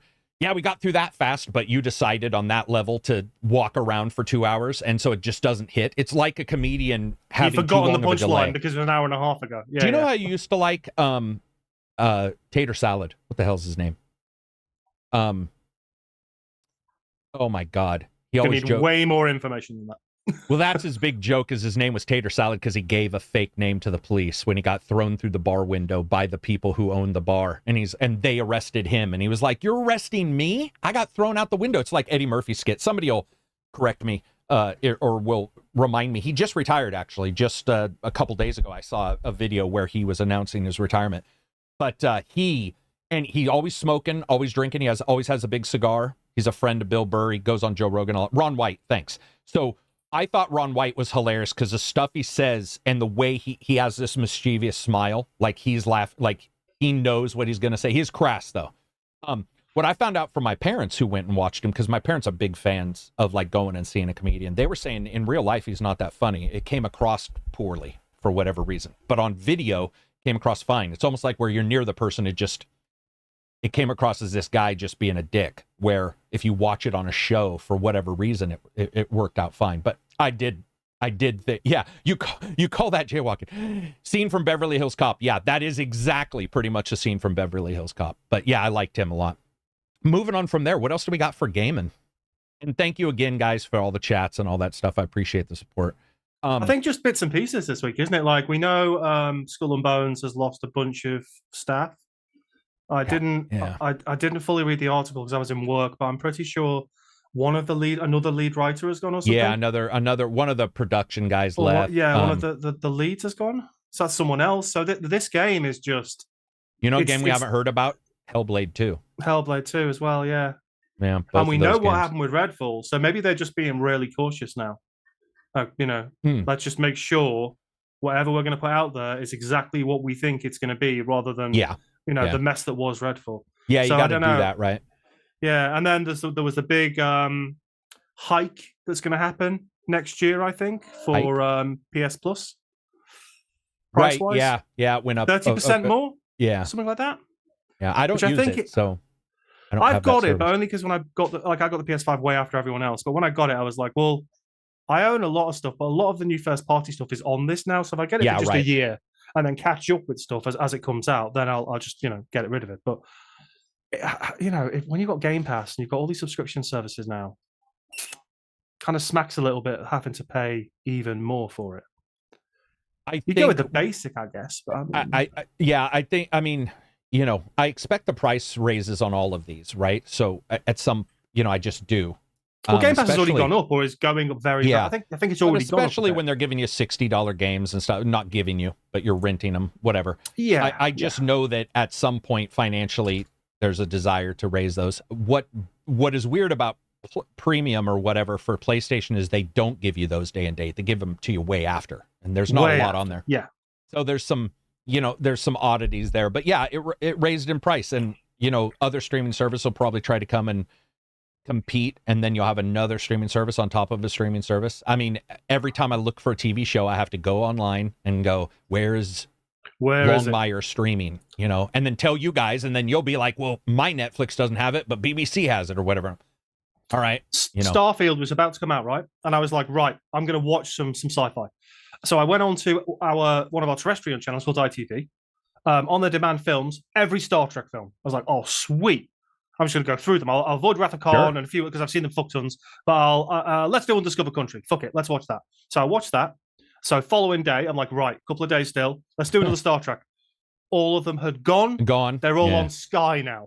I was like, shit, man. So now I think it was the first that the Star Trek collection came out on Sky. I was like, fuck, I've got it, luckily. But it's like, if you haven't got all these different services, the fuck are you supposed to do? Yeah, no, I get that. Undiscovered Country is a lesser talked about Star Trek movie that I think is incredible. Oh, man. That's why I wanted to watch it first. I was like, what haven't I seen in a while that's good? Shall we not bleed? Rona, shall we not revenge? And his patch is rivet bolted to his face. A Klingon's badass when he just rivet bolts a friggin' patch to his face. Like, that guy was awesome. General Chang, right? Yeah, Chang. Yeah, dude. Yeah. He was awesome. And what's his name? Christopher whatever. Lloyd. No, Christopher Lloyd's in 3. It's the other Christopher who is his boss. Plummer? Chris Plummer, is the main ambassador guy. And then Chang is below him. God, those were good, man. It felt like such a repeat of Wrath of Khan in many good ways. No. All the way around. Is it Chris Plummer as Chang? I'm pretty sure he is, isn't he? Okay, so you have but who's the boss? Or am I wrong? Who's his boss? Do you remember? In that one, the guy above him who gets shot in the Klingon Warbird. David Warner. David Warner from Tron. Dude, I forgot. Yeah, you're absolutely right. David Warner from Tron. He was good in Tron, too, as the bad guy. Yeah. Oh, Master He's been Control. In so many amazing things. He's fucking brilliant, man. And stuff. For sure. That's another thing. I want a Tron game, but I want a shooter. I want it to be like an open world Tron game. And one day we were in the Discord. This is like 5 years ago. This is when we first started Discord, and we were doing the group chat, and we were like, let's come up with a Tron game. And everybody was like bouncing ideas off of each other of what you could fight, what your weapons would be. And there were so many fresh ideas in Tron, man. It's just... and I know there's been a couple, almost anything. It's a construct. That's all it is. You could make anything. And even now with quantum computers, what if that's the new bad guy? You have all these awesome ideas that you can do. It would be so friggin' great to have a good, just a solid open world Tron game would be fantastic, especially with the new Tron when they really upped the internal world look, because the original was all the line grid kind of thing, and then the new one. Yeah. Is your guest from the Midlands area of England? DT asks. I am not. I was originally born in Merseyside, which is near Liverpool. I went to university in Wales, which is where I don't really sound like I'm from anywhere. And I currently live in Cornwall on the southwest of England. And I'm from Oregon. Oregon. As Mulder would say in X-Files. God, I wanted to punch David Duchovny. We got to go to Oregon. It's like, dude, seriously? David Warner's the voice of Irenicus in Baldur's Gate 2. David Warner's just awesome, if you ever see him. And he's an older actor. It's so weird because I even like the older actors that are like pre that. Probably, I guess, because of my dad. I have no clue where I picked these up, but he's definitely way older than I would normally like. Like, he was middle-aged in Tron. Max von Sydow, David Warner. There's a whole swath of actors from that era. Yeah. He says you don't sound Scouse either. All right there, mate, how you doing? Does that sound a little bit more Scouse? That's because I don't want to sound... I agree. I've lived in so many places that don't sound Scouse that it's gone. It hasn't been there for a long time. Yeah. But it would be cool to see a Tron game. There's a lot of these game IPs that are being sat on. We talked about this. I know you didn't get to see it, but the last podcast we talked about Microsoft and Embracer. Embracer's sitting on a lot of IPs, but so is Microsoft. Crimson Skies. No, I did see that portion of the podcast. Did you? There's a lot of games they are sitting on. All the FASA properties are owned by Microsoft. Yeah. And I know we don't want repeats. I'm not saying that because somebody's going to be like, he wants rematch. It's not what I'm saying. I'm just saying that those IPs, even if we don't get a remaster, you're not going to get anything, and we're not getting anything. So I just would like to see something from some of these IPs. You've got companies they bought within those like the development set they've got now. Yeah, that are going to start. What's the shit? Coalition. What's the company? No, the company they bought that made my brain's gone. We Happy the game. Yes, I knew exactly. I don't know why I knew what you're talking about. Yeah, okay, exactly. Yeah. So I haven't heard anything from them. You could give. I mean, you could give some of these developers who maybe they've got something ready. We kind of know that it's going to come. They're going to be revealing it at some point. But you could give that level of developer that's not a Bethesda that's focused on fucking Starfield, Fallout, Skyrim, whatever, Elder Scrolls. And you could give Crimson Skies to them. You give Mech Warrior to someone. You could just go, right, you go and do your thing there. And if we like it after some 6 months of pre-development. And We Happy Few had some ideas. And there was a couple good things in We Happy Few. That developer had tried some stuff that I actually... This is the reason why, somebody just mentioned it, why Mad Saints Row's developer shut down. Because I thought Saints Row was milquetoast, the new one. It was. Oh, dude. But some of the stuff that they had, and the way they were trying to do things, there was nothing wrong with some of the stuff. And their ideas for the DLC were actually very good in my nerdy way. D&D, they had that in the game. That kind of stuff was awesome. They just milquetoasted it so bad. But to see them shut down sucks because we are in that time frame where these devs, it's one game and out, man. It's like Embracer screwed up, what's his name? Lars Wingafor, he screwed up. Or he didn't, whatever you want to say. The deal didn't Whatever go through. happened kind of in the background that we kind of know but don't know. Yeah. You lose all these billions of dollars and they go away. And you're just How can we get that back? I know. Embracer just says Deep Silver got shut down recently. What? That can't be right. That's not right. Dying Light 2 and they've got like Dead Island. Because Dying Light 2 is they consider it to be one of the biggest successes they've ever had. Like they were saying that and is Dying Light, Dying Light. No, I think they got bought. They didn't get shut down. Deep Silver got bought, I believe. Yeah. God, if they got shut down, that would suck. Violation all shut down because they insulted fans. No, that's not why they got shut down. You can insult a fan and still stay up. Yeah. Violation. My bad. Okay, no worries. I was stressing out there for a second because I was like, what? They are huge. Deep Silver is Koch Media, I think, now, too. Yeah. The Koch brothers. So it's like bajillions of dollars, a media conglomerate. That's why one of the reasons that they were so difficult to work with from a PR standpoint. They were rough to deal with. But so was Violation. What is it? Volition. They were also quite difficult to work with for Saints Row. So, you get some of these PR companies that just get a little weird. Oh, Techland got bought by Tencent. Yeah. Mm-hmm. Yeah. Tencent, right? eating it up, man. Eating it up, just like Pac-Man. 10 cents in a bracer, sucking everything up. Yeah, and dude, it wouldn't surprise me if, yeah, well, we'll see. Yeah, some of these companies, it just feels like in a small amount of time, they're all going to be owned by the same one. But in the end, whatever. I mean, it's happened before. Then they'll split out. They'll have a failure, or won't do a. But there's always a cycle. Investment, there's always a cycle with this shit. Yeah. I think I'm happy to see Dying Light do. Dying Light 2 did well, very well. Dead Island 2 did incredible. I like Dead Island 2. I think their DLC looks amazing. Their brand new DLC adds like a whole new faction, adds a bunch of new stuff. I just sort of like those games as a laid back, I'm just hanging out. Let's just, slap some zombies. Those kind of games always appeal to me. And Dying Light 2, I've returned to so many times. It is ridiculous how much I like that game. I don't know what it is about that game, man. It's the music. It's just the way everything's set up. It's sort of laid back zombie slaying. Well, I definitely have returned to that more than most, actually, I think. That and Far Cry 5. I'm worried about BioWare, the weird and wacky production of the new Dragon Age. Oh, yeah. Yeah, we'll see. Dude. Everyone should know by now this isn't the BioWare that made your Mass Effects. This isn't the BioWare, apart from Andromeda. This isn't the BioWare of old. Most of the staff is gone now. You're walking the walk for Dying Light 2 was great. Oh, Dying Light 2. Sorry, I was for some reason my brain keeps seeing DL and thinking DI. Yeah, thanks. Yeah, Dying Light 2's walking the walk was fun to do because they there was a lot going on in that game. Sorry, I didn't mean to interrupt you on that. But you are right. BioWare, yeah, it's not the same, right? It's not the same people. It's not the same. Like, we have no clue. And by the way, Inquisition had some good parts. That's another reason why I'm okay. And Andromeda, well, I don't think it did, but no, Inquisition did.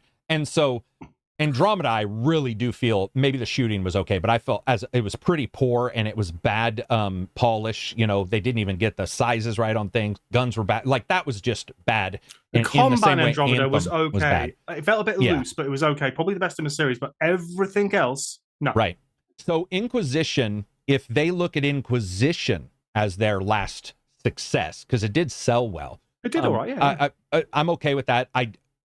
I would love for them to not do a Hinterlands 2, where you spend 8 hours in just one small section of the Hinterlands and find out it's 45 hours later to get out of it. But Johnny says, will the hype for Starfield have died out by the time Spider-Man and others come out? No, I think we're already seeing the mods for, I think Starfield's creation system comes out today for mods. I have a feeling Starfield's going to stick around for a long time. Just looking at some of the fixes that we want in Starfield as well, because I had issues with Starfield. I liked it, but there's some issues. But patches and mods, I have a feeling, are going to make it so people will just continue to play it. Somebody's going to add in Super Cruise activities, and the fact it's going to have legs. Just as you mentioned, it's got mods. It's going to have all these patches, all this extra content update. But beyond that, it's sporadic. It's got off-the-cuff design. It's got AI-generated planets and worlds. So right. So you can just do what you want to do. Yeah. Yeah. And I'm really looking forward to Spidey too. Like, really, really. Dude, more than I think. I think you and I are looking forward to every time I mention Spider-Man 2. I hear people like, wait. Yeah. But once it's done, excited to sell. It's done. Back to Starfield. Right. Yeah, that's that. And then I'm also very interested in Forza. I love racing games. So, like, I'm super excited for Forza. I'm super excited for Alan Wake 2 in a weird way. Not as, I shouldn't say super excited. I'm excited for Alan Wake 2. Horror game. I love horror. Yeah. I love the original. So it's just, it's in that weird middle ground. It's definitely on the lowest of the excitement, like I stated at the start of the podcast. And like, Alone in the Dark now has kind of fallen off a bit because it's been pushed. So we'll wait and see. Yeah, I think also, here's one problem I've always had with No Man's Sky versus Starfield. No Man's Sky, I loved flying and exploring until I got to a planet, and then I would mine a little bit and be like, all right, go to another planet. It was more about a new planet all the time. Starfield has caught me by surprise in that I actually don't mind landing and going into a facility and fighting, and the shooting is better. No Man's Sky shooting sucks balls. Its on-ground combat is just ridiculously bad. Even the movement isn't great. So that's the one big plus, is that I actually want to engage much more in Starfield's combat and the other stuff versus No Man's Sky, where I found myself bouncing off a fourth of the game, maybe. 3/4 of it I liked, and a fourth of it But Starfield is overhyped by Xbox. Maybe. But I know a lot of people who do not like Xbox who like Starfield. So I don't think so. I think that all games are overhyped by game fans, but apparently people like it who I'm not the Xbox company that's fans. releasing them, and that's part of the PR job. You got to. Yeah. Well, not only that, but the fact is that a lot of it has nothing to do with console. It has to do with its Bethesda, and people like Bethesda games. Yeah. Bethesda has and by the way, Starfield does hit that. There are times where I'm playing Starfield where it's got that Skyrim, I'm going to try this. And that works for people. It's a different thing than GTA 5, where their open world feels different. There's something about Starfield that feels Bethesda. GTA feels like Rockstar. They just have a feel to them. There's something about them that they feel a different way, and you end up playing them, and you're like, oh shit, I actually sort of like this. I don't know what it is about Bethesda games. It's not even a magic. I said that in the review. Well, no, magic is a cheap way to get out of it. It's more, there's just a thematic flavor to their games that if they work for you, there's a good chance it will. Yeah, there's a reason that Bethesda games feel the way they do. It's something to do with the engine. It's something to do with the writers they've always had. It's something to do with the game direction.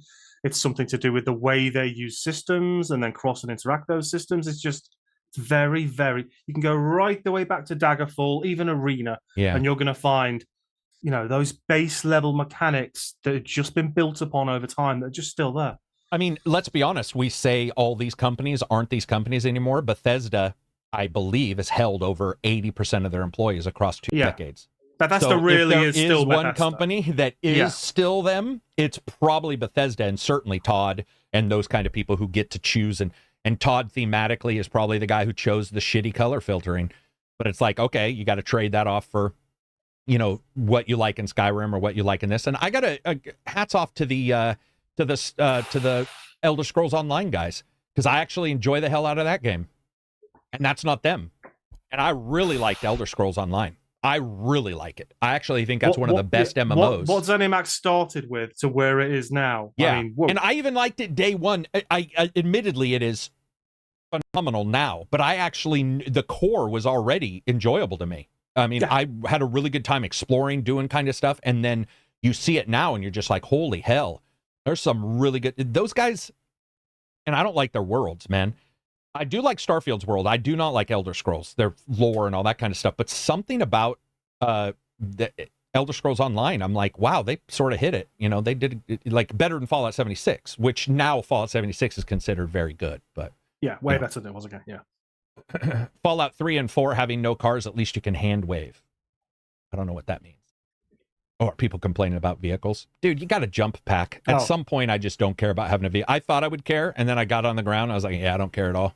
I mean, I have a skip pack in Starfield, which just lets you like zip across. And I got to be honest, I would rather be able to control myself than have to get into a vehicle and drive the vehicle, park the vehicle. I sort of like having the jetpack because I can just do it myself. I speak to that right now until somebody adds vehicles, and then maybe I'll see. But right now, that was in our Discord this afternoon. Luciton and Astro were like, vehicles. You mean not having any? Yeah, the lack of. Yeah, like why isn't there a rover or something? Yeah, I really thought hard on it, and I got to say, adding the complexity of another vehicle I had to get in and park like a horse. For example, let me give you an example. Rockstar, I never kept my horse. Any of the Rockstar games. God, no. Red Dead's, all that. My horse has always died. I just didn't give a shit. I mean, I did in 2 more than 1, but something about those kind of games, I usually have a tendency to leave the vehicle behind. So having a jetpack is mine, and I control it. And then that jetpack is integrated into the combat. Now, if you took a rover and put guns on it, I think that would change the entire, let's say, way Starfield ground worked, because you just destroy it would turn into people. Mad Max. It's not. It would be different. It would be different. But we'll have to see. I don't know.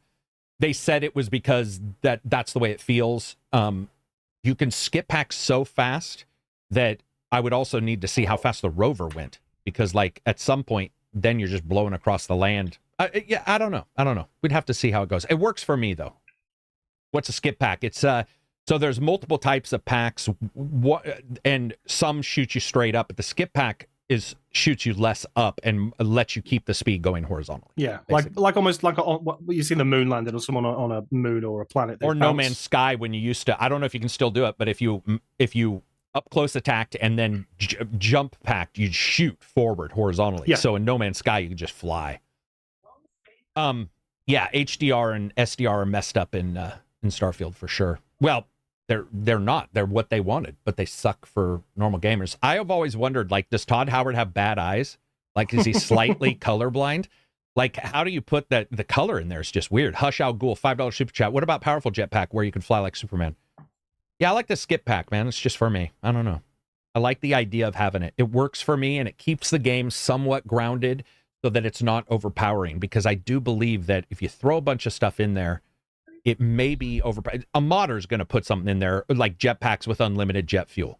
I'm sure that's already a mod, and if it's not, we'll have to see. But you're balancing pace as well, so you kind of want to make sure that the player can move quickly enough to do what they want, but not so quickly that they're going to skip over whole chunks of where they need to be or what they should see, maybe. Yeah. So for now, I'm really happy with all of Starfield's travel options. I thought I would be. I don't like the loading screens, but I mean, sorry, the way the jetpack feels and how it moves in combat. And I would not use a rover for sure. At least the way the game is set up right now, I would never use it. It just would not be for me. Yeah. So Hush for right now, I would say my favorite is the jump pack. It's the best. Todd's eyes are locked at 30. 31. Yeah, I don't know. 31 FPS like Fallout 3. Wasn't it Fallout 3? No, Fallout 4's update on the Xbox was the one that locked it at 31 for a while or something. It's just so weird. But yeah, I mean, it's cool to see these games coming from these guys. And then you got Spider-Man coming up, which is going to be the big one from Insomniac. And then you go into 2024. That's when I think we're going to have a really interesting discussion to see what games actually come out that year. Hellblade, Stalker 2 got delayed. Stalker 2, from what I hear, Stalker 2, everybody I've talked to who played it on the show 4 thought Stalker 2 was just awesome. So, that could be another success for them, which would be nice to see. And then you got Nintendo coming back with a new Switch. So it's like, what are we going to see from them day one? We're not going to see a Zelda. Are you going to see a Mario? Do they actually make a new Mario Kart now? It's been a while, and 7 has been out with various iterations for I don't know how long. So, but you need something. You need one big marquee kind of game to launch a system with. So, yeah, I wonder what they're going to do with what the Switch, Smash Brothers, right? I mean, because Smash Brothers is now 2 years old, right? I mean, I don't know if that's a long time. I don't know if you could like quickly, because I think didn't the game director leave and said that was his last Smash? Oh, did he? Yeah. And then you've pretty much got every single. I know there'll be arguments about a character that could be in there, but the roster is insane. It's huge. Yeah, it's insane. Massive. So very big plus for people who just want to have a fighter with all those characters. Yeah. And I just don't think we'll see a Smash for maybe 4 years. I think a few years into the life cycle of Switch 2. Yeah, for the Switch, it's also going to be, that's one thing is they got first party. It's like, well, it's pretty soon to do a new, I don't know. Now that I think about it. We'd see a new Mario, I think. I think that's an obvious one. Whether it be an offshoot of the main series. You mean like a Mario, what if they called it like Mario 64, named after like a Mario Switch 2? Are you talking about a Mario Odyssey, like a new Mario? Yeah. I see. Yeah. Or Galaxy 3, maybe they take that and go, right, what can we do now with new hardware that we couldn't do in the prior to kind of Galaxies? Yeah, and we're getting to a weird time where they're going to be releasing into a world that has handhelds completely, has streaming, and you have systems that can stream. You've got all this stuff. And by the way, I know people streaming their emulator to their handhelds. So they're playing an emulated Switch game. And I think we can all agree it won't be very long before, they'll try to stop it from being emulated, but somebody will figure it out. Oh, it'll get cracked quick enough. Yeah. So you've got that. Hey, maybe Metroid. Maybe Metroid will be the one that that's what I was actually thinking was Metroid. But maybe, I don't know. I just think when you look at these titles, it's going to be a weird time to see them releasing into the strengths of the new games from the console makers who are now 3 years into the the PlayStation 5 Xbox. Well, I think it's 3. I could be wrong on that. Might be longer than that. 2.5, but somewhere around there. It's been a while now they've been out. Yeah, and I mean, then you're looking at the frame rate, like you said. Like, could it be a time? Because if the Switch 2 is pretty powerful, wouldn't it be weird to see a 1080p Switch version be 60 FPS and the new consoles be 30 FPS. 30 FPS, yeah. Like, I'd be mad. Oh, dude, and people People will remember be the up in Switch fucking arms. 1 and how low it is, and people be like, "Oh, I can't believe it," blah blah blah. But it's new technology. Selling everything can buy the Switch 2. Oh, okay. Yeah, that's also another thing. I don't think it'll be $399. It'll still plug in. Maybe they'll do a wireless dongle and they'll use their own. I'm guessing here. We didn't think it'd have backwards compatibility, and it supposedly does. Didn't think it'd have DLSS, and it supposedly does. So I'm just going to jump and say it would be nice if they figured out a way to have super fast wireless. You just plug the dongle into your damn TV instead of a dock. Yeah, play it straight into the TV rather than, and maybe then you can use the proprietary central screen as something else that relates to. Oh to yeah, the game. that would be cool. Like an inventory. Like they really wanted the Wii U to kind of operate as. Kanye says, all the argument for Bethesda games is it's a Bethesda game, so it doesn't get measured as critically as anything else, while there are areas of Starfield which are good. You would think that, but man, I feel like Bethesda games get fucking hammered the shit out. I'm pretty sure Fallout 76 got slapped. Yeah, I don't know, man, but Redfall got slapped. Yep. Like, I feel like they get slapped just as much. I mean, they do. They just, it feels to me like the big joke is, all Bethesda games have to be modded to be any good, that kind of stuff. So all I hear both sides. I'll just say that. I certainly don't hear one side. I think a lot of people who hear one side might be going to one place. If you find yourself in a Reddit, you might be hearing a certain, discussion style. Down the warm rabbit hole. Then if you go to, like, let's say a games Discord where people are just randomly liking games. I mean, it's also about where you get your data and who you follow, because you'll get I had Angry Centaur Gaming in my name. If you have angry in your name, maybe there's a chance you'll be angrier in your videos. It depends on who you're getting your data from. What do y'all think of a paid back compat, as in a couple dollars per title? Oh, you mean for a Switch 2? I wouldn't like that. Just have backwards compat. Just do it. Right? Just do it. We don't want to pay for back. It doesn't, you're putting another barrier of entry into something that, if you want to carry their audience for the Switch is insanely huge. Yeah. Is it now the biggest selling I think platform? So. It's like 800 billion people own it's it. either close or it's surpassed the PS2. So it's there somewhere. If you want to bring that audience with you, let them play their fucking games for Switch 1. Just let them do it. Why worry about this?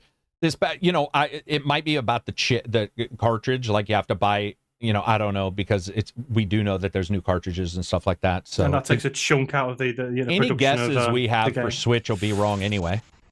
Right? Usually is with Nintendo. It usually is with Nintendo. It's like, we have, games where you can chat, but you can't. You have to use your phone. Like, what the fuck? Who knew it'd be easier to have 2 plastic cups and a long bit of string to use voice chat than it was to use voice chat? I remember doing that when I was a kid, man, talking into the cup, the styrofoam cup. Hey, Jimmy. Hey, I literally just got home from buying a new PC after many, many years, looking forward to Starfield and BG3. Very cool. Hopefully it works, right? It's a PC. You never know. Hey, at least you did what Todd said. I just had a friend get his PC and he hooked it up, got all his, motherboard drivers, all that shit, and he couldn't get one of the games working no matter what. Like, no matter what. It was just a problem, man. You never know. Yeah. Well, look at consoles. We're getting crashes on consoles sometimes for games. You're just like, seriously? How the hell did you guys get this out of, like, certification with a crash? It's just so ridiculous, man. If it's hard crashing or even soft crashing at that point, you've got problems. Yeah. Yeah. And especially when you put Windows on top of it, right? You start installing programs. And Windows updates. And dude, I've had a couple programs that when you install them, they'll stop a game from working. Like, you'll install some random program and your game will just plop out of business, and you'll be like, what the hell? And then you go back in and find out, it installs a driver that, stops this game from working. On all accounts, 76 was garbage and still is. Yep. No, I haven't heard all accounts. In fact, I've heard exactly the opposite by everybody who hated 76. But again, you might just be in a different group. Most of my group that I hear talk about 76 think it's amazing now. Hush Al Ghul, $2 super chat. Do you want Nintendo to add trophies? No. I want Nintendo to pay other people to remove trophies. Remove trophies and achievements. They're stupid. They don't make any sense. In the game, I love them. They're fine. In the game. Like, if the game tracks them, but we just had a game that I was reviewing where it's in the game and outside the game. It's so dumb. It's so dumb. Get rid of them. rid of them. I hate it. I haven't turned off. Do you track achievements at all? When they first came out on the Xbox, I became moderately obsessed. So like I've what we used to call 1,000 pointed, and then with all DLC. So things like Oblivion, Mass Effect 1 and 2, Fallout 3. There's a bunch of games, Dead Space. There's a Dead Space 2. There's a bunch of games that I've got 1,000 points on, and if not more, with all the DLC. And there came a point when I was just like, well, a number's going up next to my name. Yeah. Fucking brilliant. And also then what I find is sometimes is you'll have players who, because an achievement will say, like, right, Fallout 3, what's the DLC called in the steel mill? It's not very good. The Pit. The Pit, yeah. Yeah, one achievement was to collect 100 ignots, like metal bars. Right. And it was just wandering around this bland, dreary level, looking for these ignots. I don't know how long it took, too fucking long. You collect them all, you get an achievement, and then that's it. Okay. Yeah, see, to me, in-game ones are great because, like, they'll unlock something in the game. I like that kind of stuff. I didn't mind Ubisoft credits where you would get credits for one game and you could actually buy a skin in another game. I thought that was a good idea. But overall, and you even see it with the reviews. It's like, oh, I got 100% or whatever, and it's like, what does that mean? Let's take a test on who knows more about the game. Like, I could get 100% on something, but when you look at achievements, it's like, opened all outposts, and you're like, all right, go open the outpost, go. That doesn't mean you're paying attention, and that can happen to gamers. We have it in the Discord where somebody will be like, I 100% of this game, and I'll ask them a question about Assassin's Creed or some game they 100%ed, and they'll be like, I have no clue. I'll be like, how do you not know? I never met that character. Okay, yeah, and you're like, really integral to the plot. Yeah, and then you find out, oh, it's just because it wasn't one of the random things some arbitrary company decided to attach an achievement to. That's why I like them in game. If they're in game, there's something about that captures my attention. And I'm like, okay, this is cool. It's in-game. Maybe you can unlock a thing, whether it's a skin or whether it's a new weapon or something that you can use in-game. That's fine. But when it's like, if you look at most achievement lists, they are either checklists of a thing to do, shoot 1,000, like Diablo 4 recently played. I think one of the achievements is to kill, I can't remember the numbers, like 300 undead, 300 blah, blah, 300 blah, blah. It's like, and then the other ones are normally story based, so they're either hidden or they're complete chapter 3. Right. Okay. Yeah, it means nothing. You're not reading a book and it gets to chapter 4 and it goes, or like well you said, done. Or like you said, kill 300 zombies. I'm in a game where I want to kill somebody. The game, you want to do a no-hit run. So it's like, okay, so you can't get that. It's just fucking stupid, man. And if there's zombies in the game, eventually you're going to kill 300 of them. Yeah, right. That's true too. I mean, if you you'll eventually get. It's not something. Like you're not going to get there. But overall, whatever it is, what it is. Long story short, no, Nintendo doesn't. If they want to add something, they can. I'll turn them off. They're just. There's something about them. I think they burned me out when they first popped up, and I started seeing the dumb ones for like Barbie's Playhouse, and I heard all these people, buying Barbie so they could get an achievement score that was high because it was very easy. I think it was like turn on game, see menu screen, and I was Simpsons like, hit and run, press start for 5 I do points. not want games to be, built like this, that kind of do you stuff. Remember Luckily, the I King don't Kong think that 360 game that came out? Oh yeah, I way like back. That. Yeah, I thought that game was fun. But that was like 1,000 points in 2 hours if you just do this, this, and this. It's like, I want to play it because I want to play it. I don't want to play it because I've got, a preordained set of a list of things I have to achieve to get an arbitrary point score, which doesn't really mean anything. I think the nice thing when they first came out, but yeah, I was gonna say, I think the one positive though is that it hasn't adjusted most games. It did for a while with the 360. We know that there was some achievement where it feels like they did it just to get you to buy them. Yeah. Easy achievements, and people were that stressed about it. Now, not so much a thing. And almost, I don't know anybody that I play games constantly with who tracks them at all. Like, at all. So most of the people that I know around me that maybe came up like you did, where it popped up at first, and they were like, this is a cool new thing, and then, after a while, they're just like... I much prefer it as well to not being on the Nintendo Switch at all, because a lot more kids play those systems, and I think if you want creatively thinking kids, you don't want to put like little arbitrary barriers, not barriers, but an achievement for a thing that doesn't matter in a game like a Legend of Zelda or a game or Breath of the Wild or like a Mario Odyssey. Be creative, enjoy what you're doing, try different things out. Don't stick to a thing because you might get a trophy for it. Matt B says, do you guys think Apple's new VR headset is going to move the medium forward? No. If anything, the needle's going backwards. Yeah, man. PSVR 2 and Apple VR just tipping it backwards. Talk about coming out of the gate unstrong, man. Dude. I remember when they were showing it going, wait a minute, that's, I mean, for offices, I guess it's one more the meta, office kind of thing. But it's so sad to see where they went with lack of games, basically, and how they're doing like the, Yeah. it's just, it went, I should have known that was never going to be their thing, because that never is their thing. So I should have probably realized it wasn't going to be. But I think VR is at a stalemate right now until there's a fix to size. You're starting if PSVR to can't dive in and do well, and it's exactly. only really got the Horizon kind of. Let's face it, it's not really a full game. It's a kind of and that game was not very good. Tech demo, yeah, and there's not really much out for it, and that's been 6 months now, more.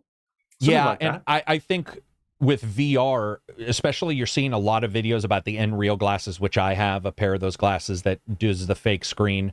You're starting to see people like the sunglass look and starting to go like, okay, that's about the biggest thing I want on my face for a long period of time. Sounds sexual, but that is true. I have a Pico, which is really, really light VR headset, super light. And even it, after a little while, not a little while, but you play games 3 or 4 hours, you're like, this thing is just hot. And a pair of glasses is probably your biggest. I can't wait till somebody really nails that. We've already had one fully released that's somewhat like that. So I think that's where you're going with headsets. Once they get there, Snapdragon, pretty good processors for VR. I think that's great. So I'll tell you what, with the weather going on everywhere at the minute as well, if you're sat straight, like I've got my two LCD lights there. I've got obviously the headset on. We've got no fans going, so it doesn't interfere with the sound. Mm-hmm. I'm sweltering. That's why I keep doing that now again, because I'm fucking boiling. If I had a headset on and I was streaming at the same time, fuck me, I'd be losing masses of body weight every time I played for a couple of hours. So I think the great thing about VR is that the sense of immersion is there. The sound is there. There's a lot of stuff there, but FOV is an issue because of how they do the lenses, and everybody tries to say, okay, there's a new, here's a new lens. We're going to fix this. We're going to fix that. Really it's never worked. Yeah. $5 super chat. Robert Jones.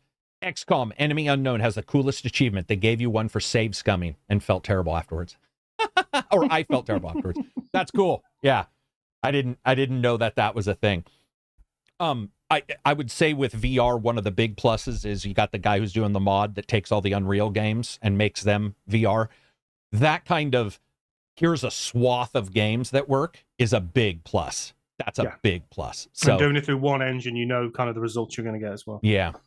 I think it's just sad because when you look at all of these VR headsets that release, they regurgitate the same problems, and a lot of it's hardware, as in they can't fix it. Battery, heat, all that kind of stuff. It's going to be a while before we get something. And as somebody who loves VR, I'll buy the occasional headset, and I'll be like, well, I used to buy even more when I thought VR was going to be big, and I was sort of into the whole VR thing, and then it just died. It's like all developers I talked to are like, no. I know one developer who was thinking about doing a PSVR game. I was like, no way. Not now. The audience isn't there. Yeah, the audience isn't there, and the support and the actual way in which VR games are played, the input for, like, let's say a sword game isn't there yet because there's no weight to it. There's all these kinds of issues, and they try to go around them, and I think that's cool, but they really can't. Bloody Meatballs asked me to say his name 3 times. Say my name 3 times, please. My name, my name, my name. Candyman. Bloody Meatballs, Bloody Meatballs. I'm still impressed by VR play roughly a decade later, though things have really slowed down. Yeah, I would for sure agree with that. You got one VR headset, right? So when I was teaching, we had the Oculus development kit. So that was the first. Then I had the PSVR 1, which I was only really impressed with Resi 7. I played a lot of the other stuff, but was like, it's okay. And then I've tried other headsets since, but nothing has really, like, I wouldn't mind playing Half-Life Alyx on the Index. Good game. Because I hear that's good. But apart from that, there's nothing that's come out at all recently that's maybe go, oh, I need a VR headset. No. Yeah, it's an exciting time to see Squadrons. Star Wars Squadrons came out. I did play that. Yeah, I did play that. It was very good. So you got these games that, and Half-Life Alyx is an amazing VR game.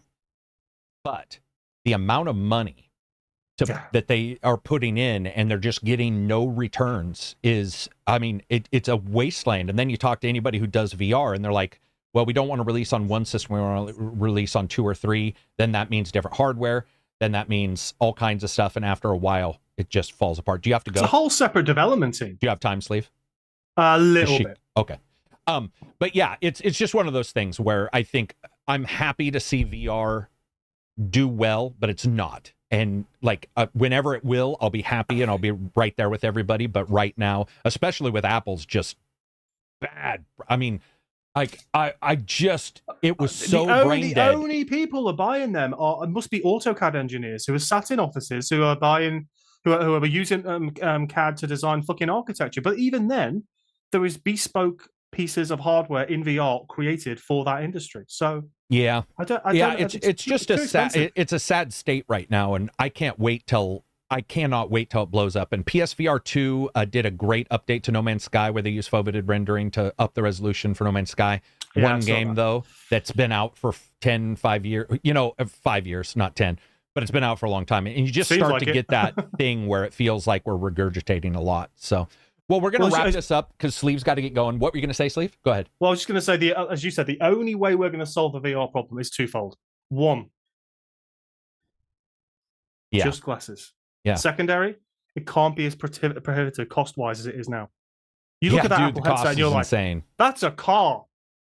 Fuck me. Well, maybe I'm not gonna, a bad car, but a car. A bad car, but still a car. I'm not going to spend that amount of money on a VR headset. Jesus Christ. Yeah, so, but I mean, even if you look at a Pico or one of those ones that's $399 or what have you, there's always a caveat. It's the batteries, it's the resolution, it's something, and everything needs to come to a head, and it just hasn't yet, and it will at some point. But then we don't know. I mean, I just don't know that many people who are going to want a trapped-in VR headset enough that it'll drive forward this massive industry shift that causes AAA developers to all say, okay, that's worth it. That's the big problem. There's I think that window is passed. There's too many headsets now. You're right. I think that if it had come together 5 years ago when people were still, but it just segregated like all these different headsets, and that became an issue. Anyway, we're going to get going here. I thank you guys all for listening. You get a chance, thumbs up the video. If you don't, that's fine. Spread the word that we're doing this. We'll see you next Friday. You should see some podcasts from me in the next, or not podcasts, I'm sorry, but videos from me in the next couple days. Oh, Turnoff says one thing. Adult Entertainment has entered the chat. Until they fix the cameras, which, by the way, there's an amazing AMA on Reddit from a cameraman for VR, for porn. And one of the things he was talking about was the pyramid head that I've joked about in our Discord, where the cameras, they screw up the size of people, and it hasn't been perfectly fixed, but they're getting there. But yes, of course, adult entertainment, yes. I mean, that would drives every industry forward. Oh, dude, it does. We live in such a weird world where it's like, oh, if you're a teacher and you have an OnlyFans, even if it's not sexual, we fire you. But at the same time, it's like every industry is just waiting to masturbate its way into success. And that we'll leave it at that. Peace out, everybody. Have a good rest of your week. Take it fucking easy, guys.